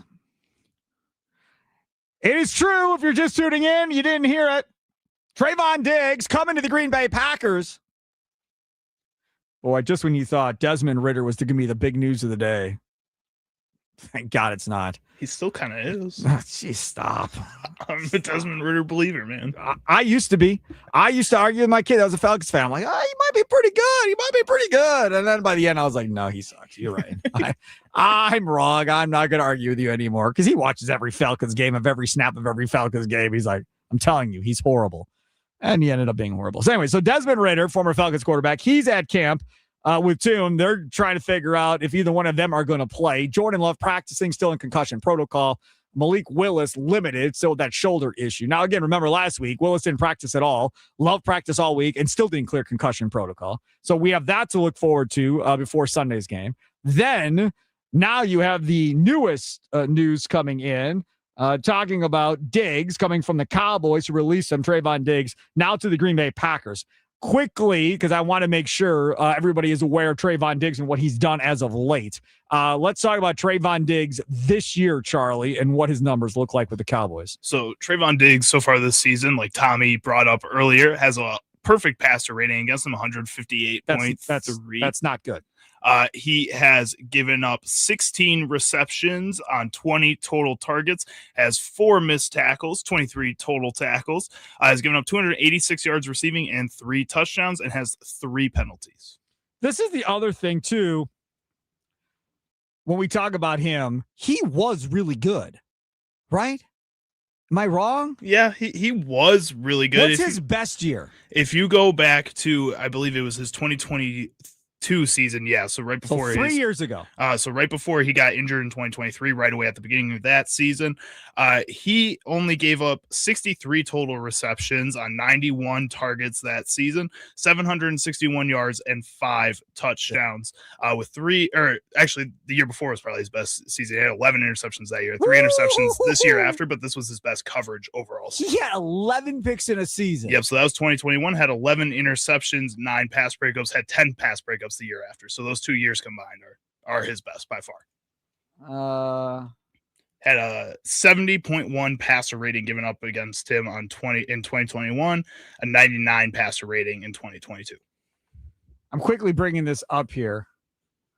Yeah, Bobby Dillon holds the Packers record for most interceptions in a single season, recording 9 in 1953, 9 again in 1957.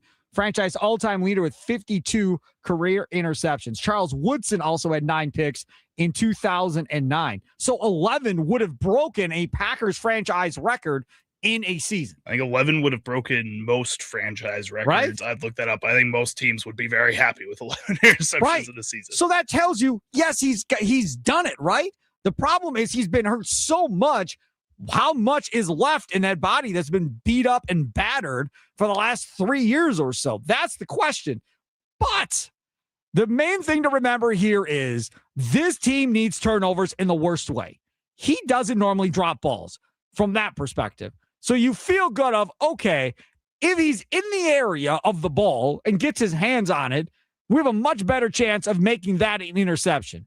The other thing that I am not sure of, how good of a tackler is he at the end of the day? Because that's the other big question. Because we've watched Carrington Valentine we've watched Keyshawn Nixon not know how to wrap up and bounce off of people with his shoulder. So I know I don't trust him coming up and hitting anybody. I want to know about Diggs and his ability to tackle. So Trayvon Diggs last season had 12 total missed tackles compared to 35 total tackles, a missed tackle percentage of 24%. So far this season, again, 4 missed tackles, 23 total tackles, has a missed tackle percentage of 13.8. So not good. Hold on. Now Google missed tackle percentage for Keyshawn Nixon or Carrington Valentine. Exactly what I was just about to read my That's mind. what I want to know. Like, what is their missed tackle percentage? Because again, for majority of the year, this team was, the best in football as far as not missing tackles. They were rock solid all year long. So Keyshawn Nixon this season actually has been pretty solid when it comes to tackling compared to his past. He has 4 total missed tackles. That's only really good. Only one more I than feel like there should be a hell of a lot more than Trevon 4. Diggs. He has a missed tackle percentage of 5.3%, 61 total tackles on the season. Last year, he had 10 missed tackles, 9.9 missed tackle percentage. And the year before that, his second year with Green Bay, had 15 missed tackles for 14%. So clearly he's gotten better. Yes, much better. He's only had 4 missed tackles? Let me look up Carrington Valentine. That is crazy to me. Doesn't it feel like you watch him play that he bounces off of guys half the time? Goes up to lay the shoulder and he just bounces off? Carrington Valentine has 10 missed tackles on 28 total tackles, 22.7% missed tackle percentage. That's horrible. But that's just as bad as Diggs. So we're not getting a better tackler. Nope. That's for damn sure.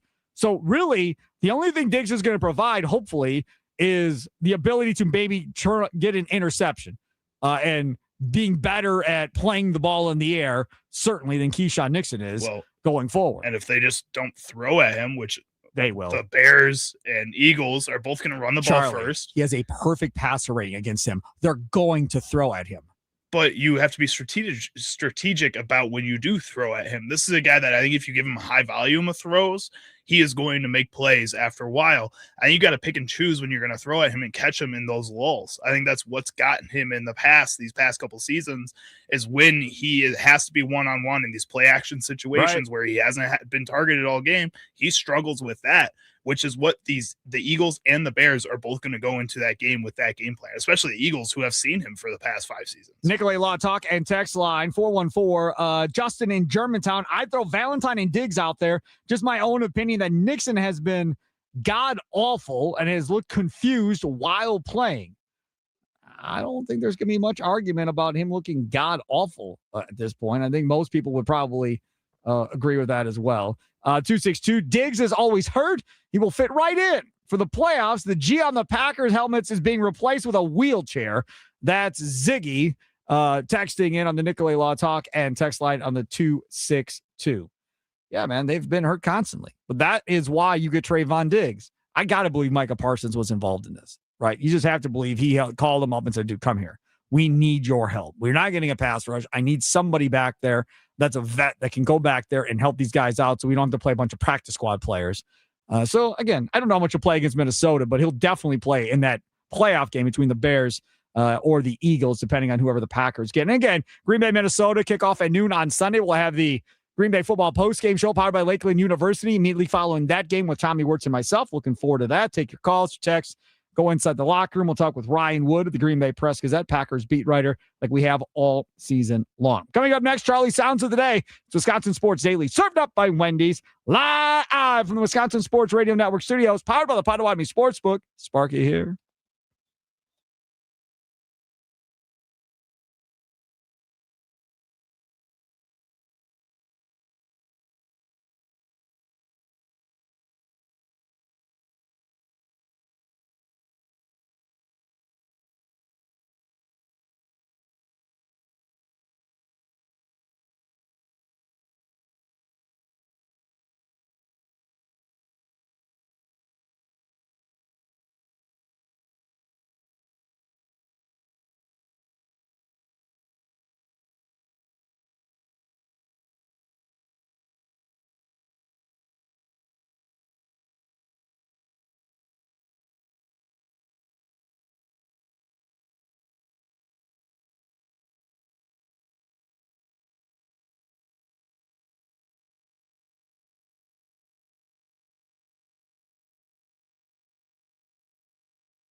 Welcome in. It is Wisconsin Sports Daily, served up by Wendy's. Sparky with you. Charlie using the other side of the glass. Wisconsin Sports wrap up each and every day, 5 to 6 with Tommy Wirtz. He will be right here in this fine studio.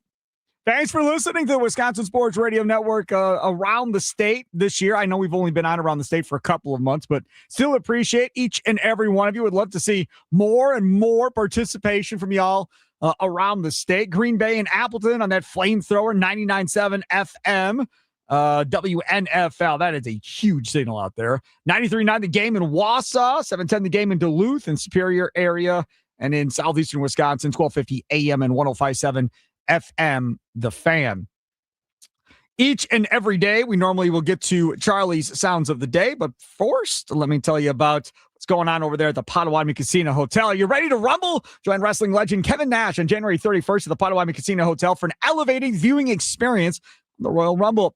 Watch your favorite WWE superstars battle it out in the match of the year, located in the annex of Potawatomi Casino. For just $100 a person, you get 2 free drinks, unlimited buffet access, photo and autograph with Kevin Nash, $25 reward or match play to play your favorite games on Potawatomi, and a shot at winning your own signed WWE Championship belt. I think they said they're going to have like 5 of them to potentially give away. Secure your spot now by going to Potawatomi.com and find the events page, and you'll be all set. Again, Potawatomi.com, find the events page, and you are ready to go at that moment and time.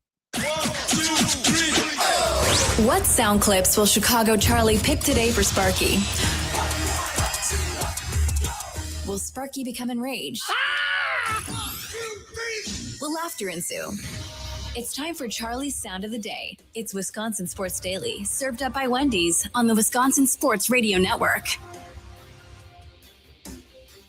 Do you think these people that deliver stuff, whether it be food deliveries, grocery deliveries, food from restaurants, things that you order online, whatever, how much brain power do you think is actually used when they drop off stuff at your front door? Do you think there's a lot of brain power used? Maybe not brain power as a guess, but like effort. I feel like there's probably not a lot of effort at getting really it not where you want it to be. Through, yeah. Right? Just kind of drop it off, get the next order. Yeah. Yeah, that's kind of what I thought. They just dropped off a package of water at my house, and she went outside to go get it, and they put it right in front of the door. So she literally had to like shove the door to get the door open because they blocked the door with the water. Yeah, they got brilliant. They got lots of deliveries going, and you know what? Yeah. Hey, water's heavy. You know it. I just think not all of them, but some of them really just do not care. Right. They're checking in, they're checking out, and going home and just want to get it done as soon as possible. All right. Sounds of the day. What do we got, Charlie? All right. First up, we're going to head over to Indiana's press conferences before their big game going on today versus Alabama. This is former Wisconsin Badger Riley Nowakowski, former Marquette player as well, Marquette high school player. He was discussing what Indiana saw in him compared to other schools, including his former school, Wisconsin. They definitely saw a lot more of me than a lot of other stats. I mean, personally, I feel like maybe the staff in my old school didn't really see a whole ton of me. But actually, on my visit, I actually talked to Coach Shanahan. I was like, hey, Coach, just give me a tight end screen. You know, I'll show you what I can do. So, you know, I was kind of joking at the time. But, yeah, I think just throughout our time here, I mean, obviously, they told me I was going to be involved in the pass game. That was a big thing for me coming out of Wisconsin, not having a lot of receiving yards. They definitely pitched me. They said, yeah, our tight end last year, Zach had 200-some passing yards, and so I was just like, that's good for me, like I'll take 200. So I just been continuing to get more and more involved and just continue to build trust. And I'm just happy that they keep giving me the ball and Nando, it's awesome. So this is the thing. Every coach staff's going to view you differently. That's why every team in the country doesn't recruit you. Everybody sees you differently. Somebody may see you as a tight end. Somebody may see you as a defensive end. And then once you're in practice, depending on what that offensive coordinator wants, I mean, if you go back to what they had before, that air raid offense, they didn't even use the damn tight end. They didn't care about the tight end. So, yeah, that's completely different than going to Cignetti at Indiana. All right, what else you got? All right, next up, we're going to head over to New England, where Mike Vrabel has had a very long past couple of days with some of his players. Stephon Diggs getting accused yesterday of domestic assault, and now Christian Barmore, their defensive tackle, today also getting accused of the same exact thing. This is what Mike Vrabel had to say on the situation. I would say not disappointing at all. I think that these are allegations, like you mentioned in your question. things that we have to handle, and every day that there's distractions. Some are smaller than others. And I'm confident that we'll focus on the Dolphins, and those two individuals that you mentioned will be able to handle the ongoing legal process. I'm not sure I would have handled that the same way, to be honest with you. That's why I wanted to play it for you. Can't say I would have handled it the same way. The whole thing, it's not disappointing at all. What the hell are you talking about? Now you're having to deal with these dumb questions at a press conference because of these two knuckleheads. Regardless if they're innocent, honest, whatever, either way, now you're having to talk about it because they put them in situations that they shouldn't have put themselves into, regardless. So, yeah, man, I'd say, yeah, I'm disappointed. I don't want to sit here and be talking about this. I want to talk about the damn game. Now I got to talk about this. And nobody is guilty, so don't be writing stuff that they're guilty. But yeah, now we got side stories to have to talk about, and we were going in the right direction.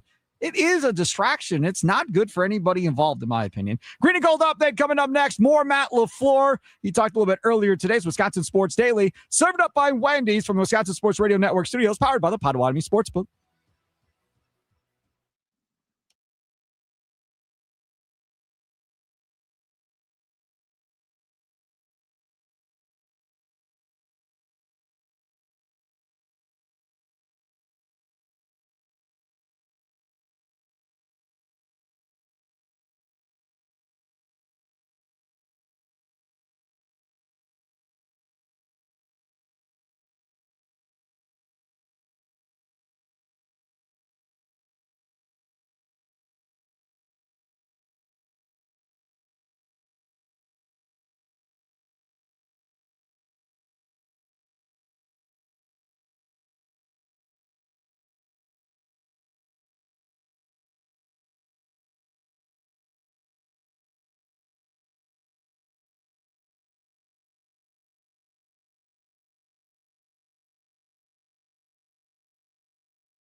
Some shows talk about one team. Other shows barely talk sports.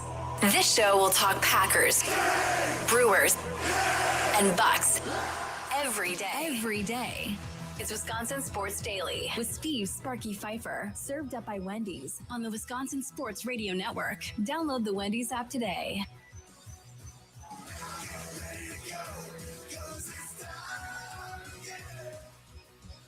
It is time again, 4 o'clock hour. Hope y'all are getting yourself ready for a fun New Year's Eve night. When you were a kid, Charlie Usen, did your parents let you stay up to midnight to watch the ball drop, or was it East Coast? So 11 o'clock, all right, ball's dropped, time to go to bed. No need to sit there and see what happens in Chicago. They used to let me stay up, but I've always been somebody who values my sleep, even as a kid. So I would get to that 11 o'clock point, and there was no point in staying up till midnight. We'd go over to a friend's house, and I'd be the one who was like, all right, I'm ready to go. And my parents would still be having fun, but it'd be like, all right, I'm done. Let's go. I want to go home. Yep. I want to go to bed. I'm tired. Yep. Oh, my goodness gracious. Yeah, that's funny. Like, I would always try and stay up to midnight when I was a kid, and I've always allowed them to kind of stay up till midnight. But today I've made the decision for the 9-year-old and the 3-year-old, because we have my brother's family coming over tomorrow at 11 to celebrate Christmas with them, that I am not letting them stay up to midnight tonight. I'm going to let them stay up to see the 11 o'clock ball drop, and then they are going to sleep at that moment in time. Boo. Yeah, That's lame. It's either that or deal potentially with moody kids all day, and I don't want to deal with moody kids all day. Well, I don't have to deal with that, so I'm going to say it's lame. Yeah, fine. Regardless, whether you think it's lame or not, that's how it's going to go tonight in our household. I can but guarantee you that.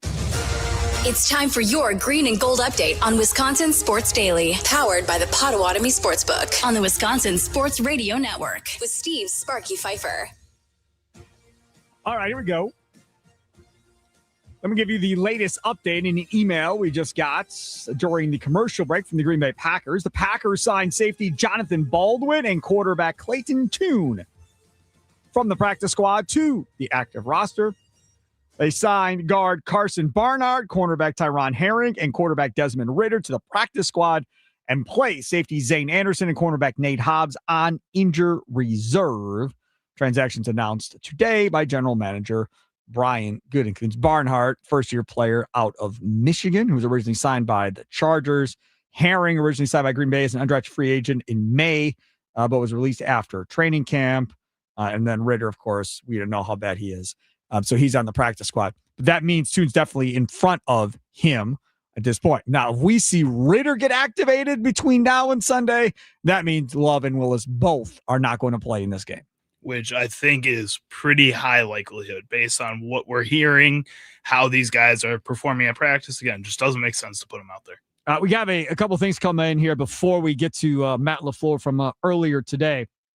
From the 414, the Nicolay Law Talking text line, 414-677-1250 if you want to participate, 414-677-1250. Sparky, as a Cowboys fan, it's comical listening to you try to make the Diggs signing sound good. Since he tore up his knee, he hasn't been the same. I agree. He hasn't. But again, I'm not asking him to necessarily go play man-to-man. If they're asking him to go play man-to-man, they're screwed. I understand that. All I'm asking is, hey, man, if a ball comes near you, catch it. That's all. You don't got to return it for a pick six, nothing like that. That's all we're asking. And I think if you're Hafley, again, you're just asking him to keep guys in front of him and hopefully not whiff at every tackle. And again, he should be able to do that, hopefully, for 3 games. Just get through the playoffs, man. Bob in Minneapolis, he texts in, wonder if these pickups are an influence of Ed Policy, the Packers president. I would say no. I would say this is all Goody. I don't think Goody has to go to Ed Policy to find out about bringing Diggs in for no money or bringing in Jonathan Ford for no money. These are just standard moves that you do if you're a general manager trying to Band-Aid up this roster and get them through the postseason. That's what he's doing. He's filling holes with vets that he doesn't have to teach, so he doesn't have to play a bunch of experienced guys in the playoffs. It's just being a smart GM. Now, will they all work? Maybe not. Ford could suck. Diggs may not be very good, and it may completely backfire. But at least he's trying, Charlie. And I think as a Packer fan, you appreciate him at least giving it a go here and seeing what he can get. I think it's probably more likely that Matt LaFleur has a hand in some of these signings than Ed Policy does. I think right now you're looking at moves that are supposed to be band-aiding these huge bullet holes that they have right now enough to at least give them a chance, because they do still have a chance. They're still a talented roster when most of these guys that are going to be available in the playoffs are healthy. These are guys to help kind of hold you over so that you do have an opportunity to take down these top teams in the NFC. Yeah, I like the Trayvon Diggs signing. Again, maybe it blows up, maybe it doesn't work. But again, like I said earlier, at least you are giving it a go at this point and trying to see if you can still win this thing one way or the other. Matt LaFleur had all kinds of different things to say today. I'll give you some positive stuff. They brought up our guy, Micah Parsons, who seemed very happy after his surgery, and Matt LaFleur was asked about it. And what report did you get on Micah's surgery from the other day? Well, I talked to him. He was in great spirits and sounded like everything went really well. And, he's ahead of schedule already. Impossible. Come on. I get it. It's funny. Ha ha ha. There's no way he's ahead of schedule already. Rolls him out of the surgery. So? Rolls him out of the surgical room. Yeah, Micah's ahead of schedule. Yeah, he already moved his knee. He's already ahead of schedule. Here we go. I mean, regardless, they just need him back by like November next year, right? And I think there's a good chance that he's back in September next year. Maybe he's not back by week 1. Maybe he's back in the middle of the month, whatever. I think Micah Parsons' goal probably is to be back by week 1. I think Tucker Kraft's goal is to be back by week 1 and give these guys an opportunity to go do something. And hopefully Matt LaFleur is still there and you don't have to reinvent the wheel with a brand new coaching staff at that point. Because then next year you put yourself in a position where it's Super Bowl or bust. That's what it is. Micah Parsons knows the defense, practiced with the team, been through all of it. They know the personnel. Most of this personnel probably is going to be back in some shape or form.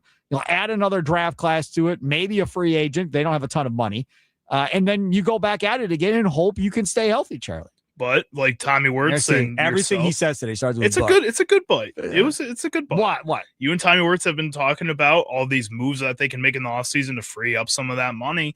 I think this is a good opportunity to also go out this offseason. And if Micah Parsons isn't ready to go by week 1, which I don't think he's going to be ready to go by week 1, to go out and get another edge rusher that can help out in that group and give you something more than what you're getting right now and see something out of that. Correct. Yeah. You're right about that. Here is our guy, Matt LaFleur, talking about this idea of Jordan Love potentially not playing. I get that you need Jordan to clear before there's any chance to make a choice there. But in general, how tough would it be to have a guy be out for 2.5 games for him or anyone at that position and then go play in a playoff game? Yeah, I wouldn't say it's ideal, but it's the circumstance. And so we got to find a way to make the best of that circumstance. And but it just is what it is. There's some things that are out of our control. We would have loved to have had him play versus Baltimore, and that wasn't the case. I mean, shoot, we planned for it for the majority of the week in regards to how we allocated the reps, and he's out there and he didn't clear. So this is my thing. I get the question from Ryan Wood. I understand it. I think it's a legit, valid question. But after you hear Malik Willis doesn't practice all week and has to go play, hasn't played with his offense, the ones pretty much all year because he doesn't get reps with the one all year. Didn't get reps with the one all week because he didn't practice. He's dealing with a shoulder injury and goes out and plays like that. With all due respect to Jordan Love, if you do not play this week against the Vikings, I do not want to hear after the game, well, I haven't played in like 2.5 weeks. It's not going to be legitimate to me. It's just not. Like, I expect you to go out there and play at a high level. It's a concussion, right? It's not a shoulder. It's not a knee, and you're not as mobile. Your elbow wasn't bothering you or your shoulder, so you can't get as much zip on the ball, and you're trying to play through pain. It's none of that. So for me, as a fan, I look at Jordan Love and go, all right, dog, you're going to play in the Bears or Philly game or Eagles game. I expect you to be top-notch. Go get it. He practiced last week. He's practicing against this week. It's not like he's sitting there not doing anything for multiple weeks. He's throwing the ball and is out there. I expect nothing less than normal Jordan Love in the playoffs, even if he doesn't play this week. Again, if injuries can't be an excuse for Matt LaFleur, they can't be an excuse for Jordan Love in this situation. He's gone out there and shown that he can be one of the top 10, if not top 5 quarterbacks at times in the entire NFL. And this is a situation where you have to go out there and prove that even coming off of an injury like this. I would say even if he's going out on that field with an ankle or a shoulder or something like that, he still needs to ball out. If you're going to be on the field, this is a moment to prove yourself to that national media that we're talking about that doesn't believe in you still. And And I think Jordan Love can do that. I believe in his ability to do that. I've seen it this season that he can go out there and be a leader of this team. It's just that if you go out there and you don't do that, a lot of people are not going to believe in you anymore. And it's going to be really hard to climb back up that hill that you've already climbed up. I don't know, man.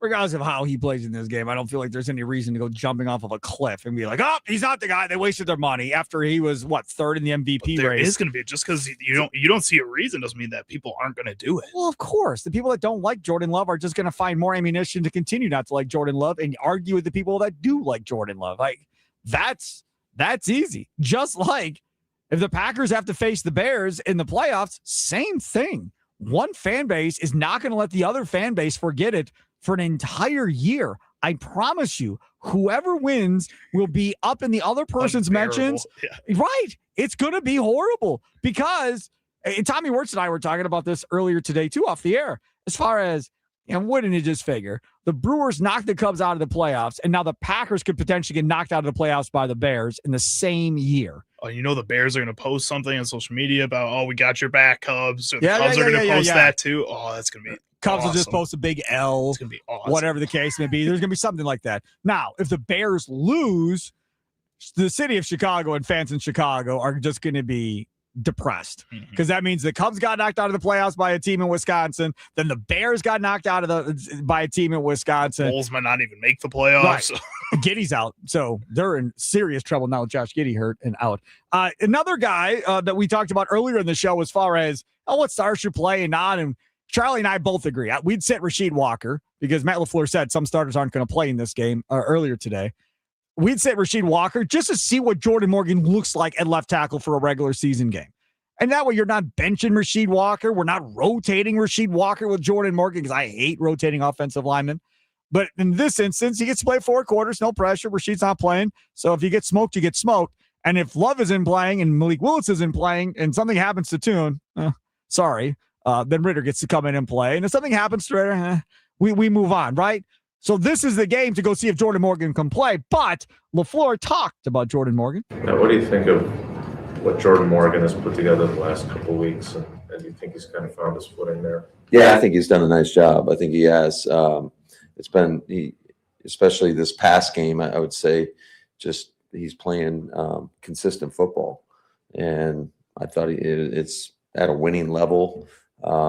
He definitely looks more comfortable on the outside. So, hopefully we can build upon that. I think he has definitely shown signs that he can obviously play tackle, right? That I know for sure. But the Green Bay Packers, again, this is coaching, guys. I stick up for LaFleur. You make the knucklehead decision to put him at guard just to get him on the field, knowing that is going to be an issue. And it took you almost a whole season before you decided to let Belton play right guard. That's on LaFleur. That's on Stenovich. That's on Butkus, the offensive line coach. It never, ever, ever should have taken that long to realize he couldn't play guard and you had to do something else by moving Belton into that right guard spot. It never should have taken that long. That should have been figured out in camp. It should have been Jordan Morgan's a tackle. No, he may not play because he's going to be the backup to both tackles, but we've tried guard. It's not going to work. We're going to go with Belton at right guard or whatever you're going to decide to do at that point. Maybe, well, at that point, it was Ryan at right guard, I guess, and Jenkins at center. So instead of screwing around with Jordan Morgan force-feeding him into that lineup, you should have just left him as a backup tackle and went from there. But that's not what they chose to do, and it clearly looks like he is definitely a tackle. There was no reason to force him into that starting group if you didn't feel like he was ready to start. And from what we saw with this Packers team and what they did with Elgton Jenkins when he first came into the league, I think that kind of just ruined and morphed this idea that they feel like anybody who's a top 3 round pick for this Green Bay Packers team can go and just play wherever they feel like they can go and play. And it worked for Elgton Jenkins for the first couple of years, right. But then he also proved them wrong later on when they started moving him around again, and he was not able to play at any position. And this past year at center, where he really honestly struggled at a position that he came into the league, that's what he was going to play. This is a situation where you are truly going to mess up a lot of what this player can do that you wasted a high draft selection on for no reason other than you feel like you don't want to be proved wrong. Take a quick timeout, come back. Jim Ozarski, Milwaukee Journal Sentinel Bucks beat writer, joins us coming up next. He's down at Fiserv Forum as the Bucks look to extend their winning streak to 3 games. They hadn't won back-to-back games since October. Yeah, it's been that bad, Sparky. Wisconsin Sports Daily, served up by Wendy's, live from the Wisconsin Sports Radio Network studios, powered by the Potawatomi Sportsbook. Sparky here.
It's Wisconsin Sports Daily, served up by Wendy's.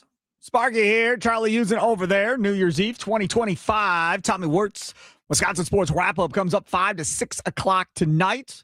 Tomorrow, off. Friday, live and local all day, 6A to 6P inside Wisconsin Sports. Back at it Friday morning.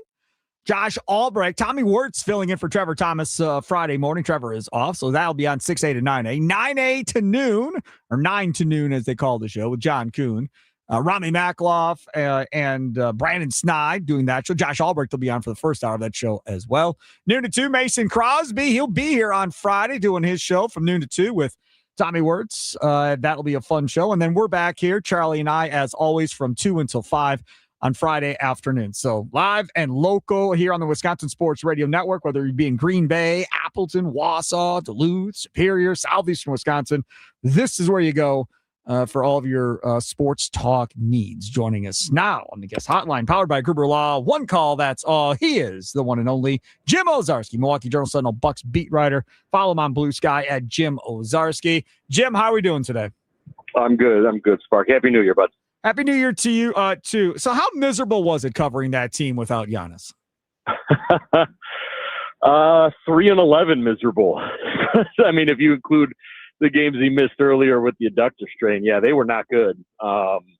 And look, I think we talked at the start of the year, Sparky, about this team, and I had said, hey, like, this is the team with the lowest floor that I had covered in a long time here, but what was unknown would be the ceiling. And obviously, Sparky, we didn't see the floor. I mean, we hit the basement with, and so now, as we head into tonight and the new year and the Bucks hope that Giannis is healthy, they're going to find out a little bit how high the house goes with, especially this new starting lineup with Giannis that has looked pretty good, even under his minute restrictions.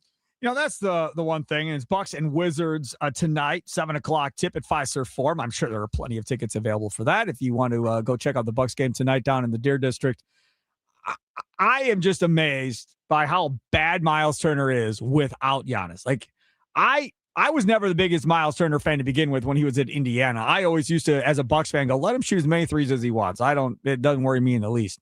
But you get him here, and he's the younger, more athletic version of Brook Lopez. That's how they sold it, and it was going to be great. And Miles Turner was completely ineffective without Giannis. Giannis comes back, and it's a completely different Miles Turner. Why is that? Well, so there's two things. One is I think it's fair for us to say the best few seasons of Turner's career in Indy were when Tyrese Halliburton kind of emerged as an all-NBA point guard. Yep. And he's a role player. He's a complimentary player. I don't think anyone ever positioned it otherwise, Sparky. Well, his contract positioned it otherwise, though, Jim. Yeah, we can say that, but I also think there's an NFL level of that, Sparky, where the next left guard is always the highest paid left guard. Sure. Because it's just what it is. But anyway, I do think I do think there was a little bit of a coaching issue in getting Miles going without Giannis. He's a guy who has averaged 18 points per game at various points in his career. He is a guy who has been the number one option, or quote unquote the best player on the Pacers. We even saw it even when Tyrese was on the floor. I think the Bucks just either A, they didn't have the ball handlers or the playmaking, which is a fair thing to say, to get him in that position, because he's not a creator, Sparky. He's not. He needs help in some way, and maybe they, Porter and Rollins and these guys just couldn't do it. Maybe that was the case. But you're right, though. Like, the best version of Miles that we've seen is when 34 is on the floor, and I hope is when Giannis is going to miss more games at some point. Spark, we know this. We've covered him too long. Yep. I hope that whenever that is, they have learned some stuff or are seeing some stuff where they can get Miles going when Giannis isn't on the floor. Who benefited from Giannis not playing? Anybody? Well, this is unique because he also benefited because Kevin Porter wasn't playing, but I do think Ryan Rollins benefited. Here was a 23-year-old Sparky who very suddenly was the number one option. Yeah. The number one. Now, look, some of it was great. Some of it was not so good. but he went through it and learned it. I mean, they drew up game-winning shots for him. So I think he benefited. In terms of it's a great question otherwise, because maybe some of these guys will see, Sparky, where they got more attention on the scouting report. Did we see the best of AJ Green without Giannis? Probably not. Did we see the best of Kevin Porter? I think so. I mean, he averaged, when he first came back and Giannis went out, Spark, he was 28, 8, and 6. Now the thing is with Kevin is he's got to learn that when Giannis is back, he's not that guy. So yeah, I do think Ryan Rollins, and then maybe to a degree Kevin Porter Jr., us seeing how good he can be.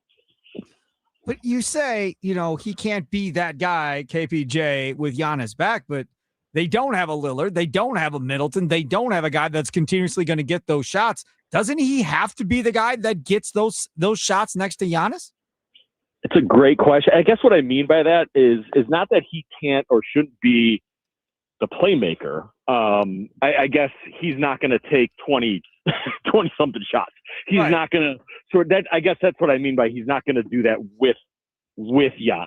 I think what he needs to find is honestly, Spark, let's rewind this back. Like, he's got to find his space a la Chris Middleton. Like when Chris and Giannis were going through their thing at age 24, 25, right? They had to figure out who was who, when was when, and who's getting what at whatever points. And Kevin's got to learn that with Giannis. There are times we've seen where Giannis clearly should get the ball and Kevin kind of dribble. Like once, but there's other points then when Giannis goes off the floor, okay, now it's Kevin and Ryan's time. So I think you're right, Sparky. He does need to be that secondary scorer, but I think the key word there is secondary. Talking Jim Owczarski, Milwaukee Journal Sentinel Bucks beat writer. Follow him on Blue Sky at Jim Owczarski. He's at Fiserv Forum getting ready for Bucks and Wizards tonight. Tickets, I'm sure, still available if you want to go see the Bucks play, and probably relatively cheap on the open market.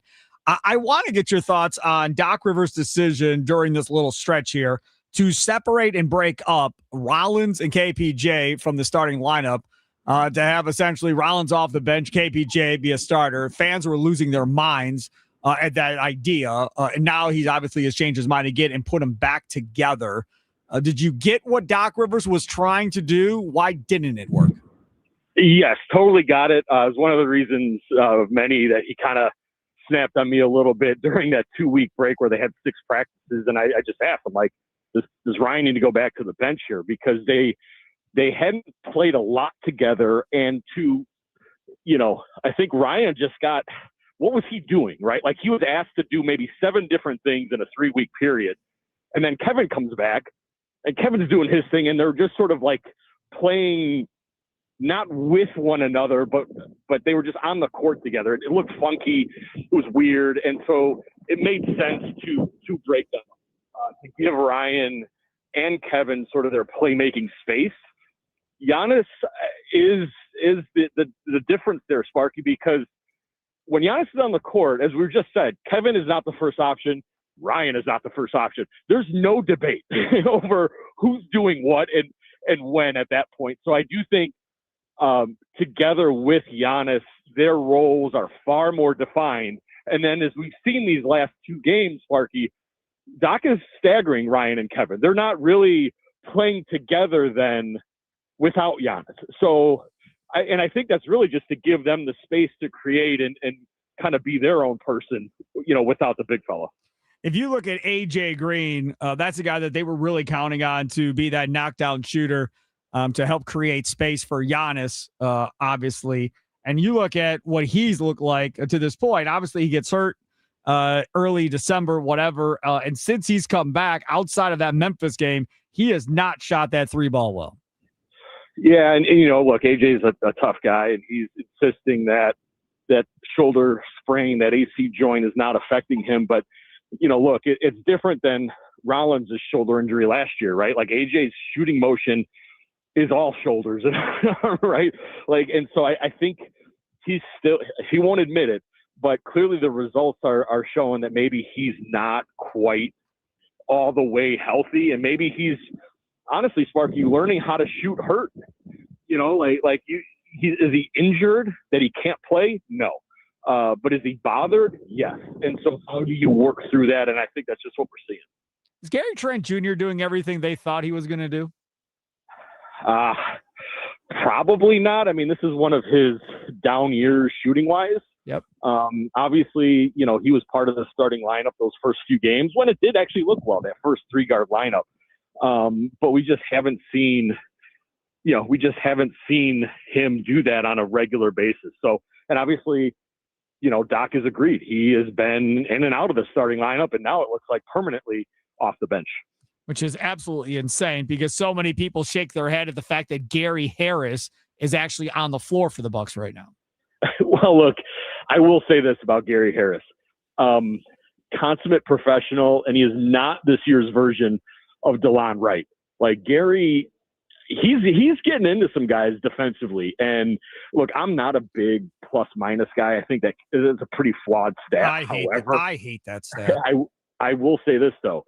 Gary Harris is one of the few guys who is kind of where he's supposed to be all the time, Sparky. Like offensively, you see him moving and he may not take the shot, but he's where he's supposed to be. Defensively, I mean, he's a bigger guy. He's giving them a little more, frankly, on-ball defense that they just haven't had. So he's not playing a ton. I think he's playing just enough. And honestly, Sparky, like when he's out there, it hasn't been a coincidence that those are some plus minutes. Let's put it that way. So now that Giannis is back, I'm curious to see what this does for Jericho Sims, because prior to Giannis getting hurt, we really didn't see a ton of Jericho Sims. He's had far more run now. They're in desperate need of rebounding help, and they have been all year. Does Jericho Sims, do you think, still get a decent amount of run now that Giannis is back, or does he go back to watching? No, I think he'll play now because Giannis is restricted to 25 minutes. I mean, he only played 2 minutes in the last game. Yeah, and I think that's probably where it's going, Sparky. I mean, Jericho has and can do some things, but, he hasn't rebounded well. Obviously, he's an offensive liability in a lot of ways. So, I think we'll see fewer and fewer, less and less, however you want to word it, of Jericho. And you say that, but 6 boards in 17 minutes, 5 boards in 19 minutes, 7 boards in 20 minutes, 6 boards in 19, 7 boards in 26, 7 boards in 30. I mean, that's not horrible compared to the rest of this roster. Yeah, I understand, but it's not great. There's no offensive threat. That's the bigger issue. Yeah. That is the bigger issue. And let's be honest, if he's playing, that means Giannis is not. Correct. And they are the worst offense in basketball when Giannis is off the court. So if anything, Sparky, it's more because of that.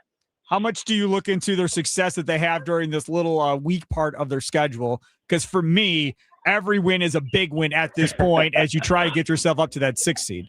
Yeah, that's exactly right. It's not, they are, as Giannis said when he did that windmill dunk against the Bulls, we're the 11th seed. We haven't earned any respect or any reason to do anything than play 48 minutes. And so, yes, Sparky, I was in DC when this team lost to Washington, and Giannis kind of packed it in the last minute. They lost to 45 to the Nets, Sparky. Like if they were to win tonight and beat Charlotte and beat the Kings and it's 5-0, it doesn't matter that those teams are lottery teams. Like the Bucks need to just, to your point, win and win often now. I have one last question for you on the way out. That Giannis deal, that dunk at the end of that Bulls game, and then he's John with Vucevic, and then the bench is cleared, everybody's on the floor. Did it rub you the wrong way that he walked off and let his team deal with the crap that he started and he wasn't in the middle of that? Because it irritated the hell out of me. Yeah, it's I understand that for sure. But if you go back, like I've been here for enough of the other, like Brooke and Bobby getting technicals or getting ejected because guys went and hit Giannis in the back. That's or different. Into the ground. Right. That's defending your superstar. But in this case, your superstar was the one that started this mess. Yeah, I guess so. I think how can you explain yourself in that moment? If you're Giannis walking out, I get it. I think if he would have stayed in the fray, it would have escalated way beyond what it was, which was really nothing. So I think if he would have went chest to chest with somebody, then we're talking about, what is this guy doing just coming back, and how could he put himself in a position, Sparky? So no, I get what you're saying, but I don't think I think just walking off the court and saying what he had to say afterward was probably the right thing. Jim Ozarski, Milwaukee Journal Sentinel, Bucks beat writer. Follow him on Blue Sky at Jim Ozarski. Always fun to read your stuff. Always fun to follow along on Blue Sky as well. Thank you so much for coming on, buddy. And more wins are coming and won't be as depressing. So that'll be good. I appreciate it, bud. Have a good one. Take care. Have a good New Year. There he is, Jim Ozarski, joining us on the guest hotline, powered by Gruber Law. One call, that's all. So many of y'all give beat writers this bad rap and want to go after, ask some tough questions. Oh, I can't believe you asked that question. Right? Y'all always got problems with reporters. Whatever. I just say that there is nothing that's tougher than covering a garbage team. Like, you're covering back in the day when the Bucks had 15 wins. Do you want to know what that's like? It sucks. They don't want to talk to you. You don't want to keep asking the same ridiculous questions over and over again. They know they're horrible. You know they're horrible. You still have to write stories, or you still have to talk about them on the radio or whatever. Like, it is brutal for everybody involved. Covering a winning team, piece of cake. No problem. They're happy. You're happy. Everybody's job is wonderful. But when you get in these stretches when they're bad, everybody is miserable. Nobody wants to deal with anybody, and it's just not fun. So the quicker they start winning, the better it'll be for everybody involved around them. And that's not just players and media. That's media relations people. That's play-by-play analysts. Everybody gets affected by that. Those guys are on the planes after all of these losses, having to deal with everything going on. So nobody ever thinks about that part of it, but trust me, winning is always better for everybody around them, even those that are not playing on the floor or on the field at that point, Charlie. But somebody's got to cover those losing teams. Somebody's got to call the games of those losing teams. Yeah, man. no doubt. I'm just saying, they're doing the Lord's work, is what I'm saying. I'm just saying from a fan perspective, like, everybody suffers, not just the players, everybody. I mean, you think you're mad and you're whatever, at least you don't got to be around them while it's going on as they continue to bring everybody around them down because they're soaking in their own misery as far as how bad they are. Coming up next, things Sparky missed. This is going to be a little bit of Doug Gottlieb earlier, who threw out this idea of the future of college basketball and how the Badgers and UW Green Bay could essentially be tied together and working together at some point in the future. You are going to want to hear this. It's Wisconsin Sports Daily, served up by Wendy's, live from Wisconsin Sports Radio Network studios, powered by the Potawatomi Sportsbook. Sparky here.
It's Wisconsin Sports Daily, served up by Wendy's. Happy New Year's for those of you that celebrate. I'm assuming we all celebrate. I would think so. I don't think that's something that's like, like making sure denominational or anything. No, right? You know? We all celebrate New Year's I think tomorrow, right? Is there not a Chinese zodiac? There is. Chinese New Year? Yeah, but I feel like that's like a different thing, Like people celebrate that separately. They do celebrate that. What year are separately. you? What year are you guys? I'm the dragon. Do you know what you are, No Sparky? clue. I think I'm a snake. Okay. How do you not know your Chinese zodiac? I'm sorry, I won't hijack. You your never went show to a anymore. Chinese restaurant and looked Yeah. on the menu? They usually got it around there. Yeah. Couldn't tell you the last time I was at a Chinese All restaurant. right, the next line I say will be the animal you are. Yeah. Okay. Cool. Thank you. Yeah. No. Wait, what year Like were you born? we- You're 49, right? 1492. Not born in 49. Yes, You are 49. 49. Okay. I'll find it. Yeah. Does you need the month or just the year? Well, it'd be like you need the year. 76. 76. Okay. I didn't know if it was month or not. So like the other one, like I'm Gemini, right? Because I was born at the end of May. But the whole that I've never looked that up in my life. Never Looks really like, cared. oh, dude, we're dragon buddies. Nice. Let's go. So what does that mean about us? Well, we're just, I don't know. It's Dragons, the coolest dude. I animal don't for know. sure. Yeah. You have a dragon tattoo on you? No, I'm not that corny. I You're not wouldn't do there. Positive traits: confident, enthusiastic, natural leader, goal-oriented, brave, and innovative. I think that is all of us, both of us. Yeah, that's good. Challenges: perfectionist, Yeah. Definitely. stubborn, Yes. can be impatient. Yes. Nailed it. Yeah. Yeah. There you Right, go. Charlie? I think Yeah, that's you what nailed I'm it. on. You're a dragon, Sparky. Yeah, definitely a dragon. Yeah, that's absolutely correct. Wow, way to teach Sparky. Yes, something there during you that. go. That was awesome. Going out with learning something in 25. That's good. What story did Sparky miss talking about today on Wisconsin Sports Daily? Don't you worry. Sparky's got you covered now. Don't miss Milwaukee Admirals hockey this season. Don't just buy tickets. Invest in memories at MilwaukeeAdmirals.com.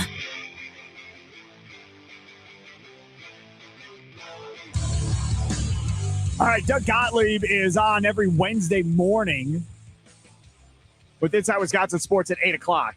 Must listen to radio. I'm telling you, must listen to. They'll make you laugh. Gottlieb will make you think. Today was no different. First of all, I'm not going to play the segment that I'm going to tell you about, but Doug Gottlieb got into why there's beef between Green Bay and Milwaukee, going back to an assistant coach, talking about how his JUCO team could have beat Green Bay last year and all this other stuff, right? And then there was some other beef on the court last year where apparently Green Bay was warming up on their hoop in Green Bay or something like that. And all this stuff Gottlieb got into. But I'm not going to play that back. I'm going to play this section of the interview back because Gottlieb came up with some wild scenario in which Green Bay and Wisconsin would essentially work together. Now, I don't know if, because they didn't follow up Trevor and Josh as far as, well, okay, that makes sense, but why wouldn't Milwaukee be involved in this where you have all three Division I schools working together? But check this out. Wisconsin, again, I wanted to get them up to the Resch and play because they played previously. I said, tell me what it takes, coach, to get you up to play the Resch. And the financial asks were too much for us.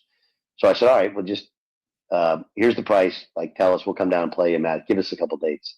And the dates just didn't work. But, my argument to Coach Gard is, like, if you're going to play a guarantee game, why send that state money to schools outside of the state? Good point. Yep. Right? Keep it in-house. Totally. Look, it's hard for us because I feel like with more obviously Wisconsin, because they portal, it's like, do you want to take your guys down there because they're going to go, oh my God, this is where half our guys, it's their dream school where they'd always wanted to play. I mean, we're kidding ourselves, right? And if they play well and they're good enough players, is Wisconsin going to? But on the other hand, like, in all honesty, that's how it sort of should work, right? Where and we've offered this up. Hey, we'll take your young guys that aren't playing enough. If we feel like they're going to legit play, like, that's the next step.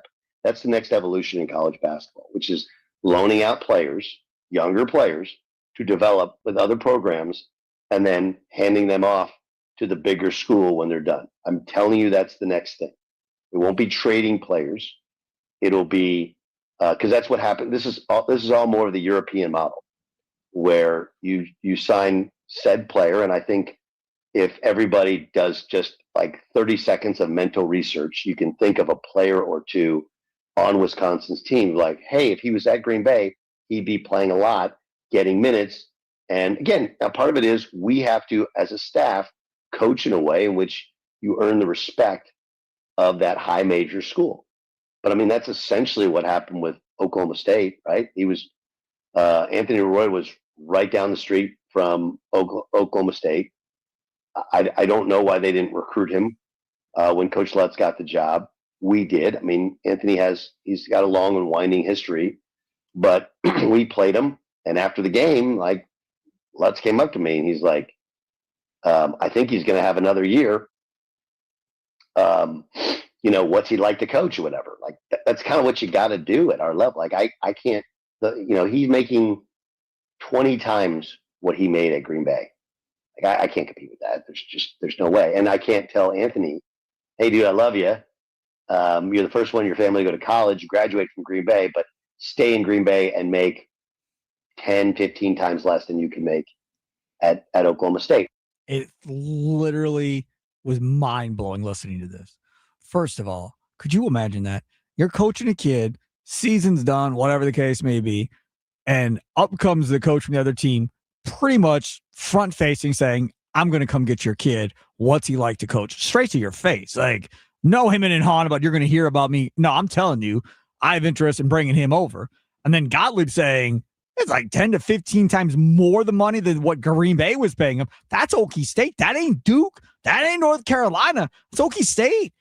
How do you cannot compete at the Horizon League level and keep any type of star player anymore. So you have to look at it almost like a draft and developmental situation. And hopefully you hit on a couple of young kids that, grow quicker than everybody thought they would as far as maturity and playing, and knowing you're only going to have them for a year, maybe two at that point. Or you have to go about it, and I know other people have brought up this kind of idea, kind of how professional soccer does at the international level, where they have these different levels and you can loan players to other teams like he's talking about, but also get money in return so that you can build your program up a little bit and find a way to lease these guys out if that's what they want to do and give them that opportunity. But also, if it doesn't work out, Wisconsin, hey, you got a free pass right back here to Green Bay if you want. That's the thing too. And I don't know how you wiggle your way around this, right? So kid goes, okay, I'll come play for your coach guard, and we're going to pay you whatever. Okay, fine. Then after the first year is done, guard goes up to this kid and goes, hey, man, we're sending you to Green Bay through the portal. You're going to play there for a year or two until you're ready. And then they're going to send you back through the portal to us. Well, first of all, there's a lot of trust there that kid's not going to go in the portal and go sign somewhere else. Right. And just like, screw that. I'm not going to Green Bay. I'm going to go play somewhere else. That then has to be worked out. And then B, once he's really good, is he really going to want to go back to Wisconsin, who gave up on him and sent him to Green Bay to begin with? Again, there's a lot of trust involved there. I can't imagine many kids are going to do what Gottlieb is saying unless, contractually it's set up that way. Well, and I feel like Green Bay has to get something out of it too. It can't be just getting a player for 1 year and then losing that. Well, they're getting a player that would never commit to them otherwise to now play for But them. he's just going to leave again, like it's Correct. already So happening.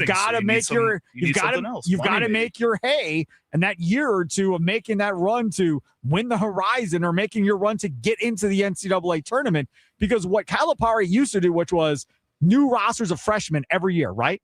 That kind of is going to be, I think, where the Horizon League is going to be headed here in the future. That'll do it for Wisconsin Sports Daily, served up by Wendy's, live from Wisconsin Sports Radio Network studios, powered by the Potawatomi Sportsbook. Don't forget Royal Rumble, January 31st.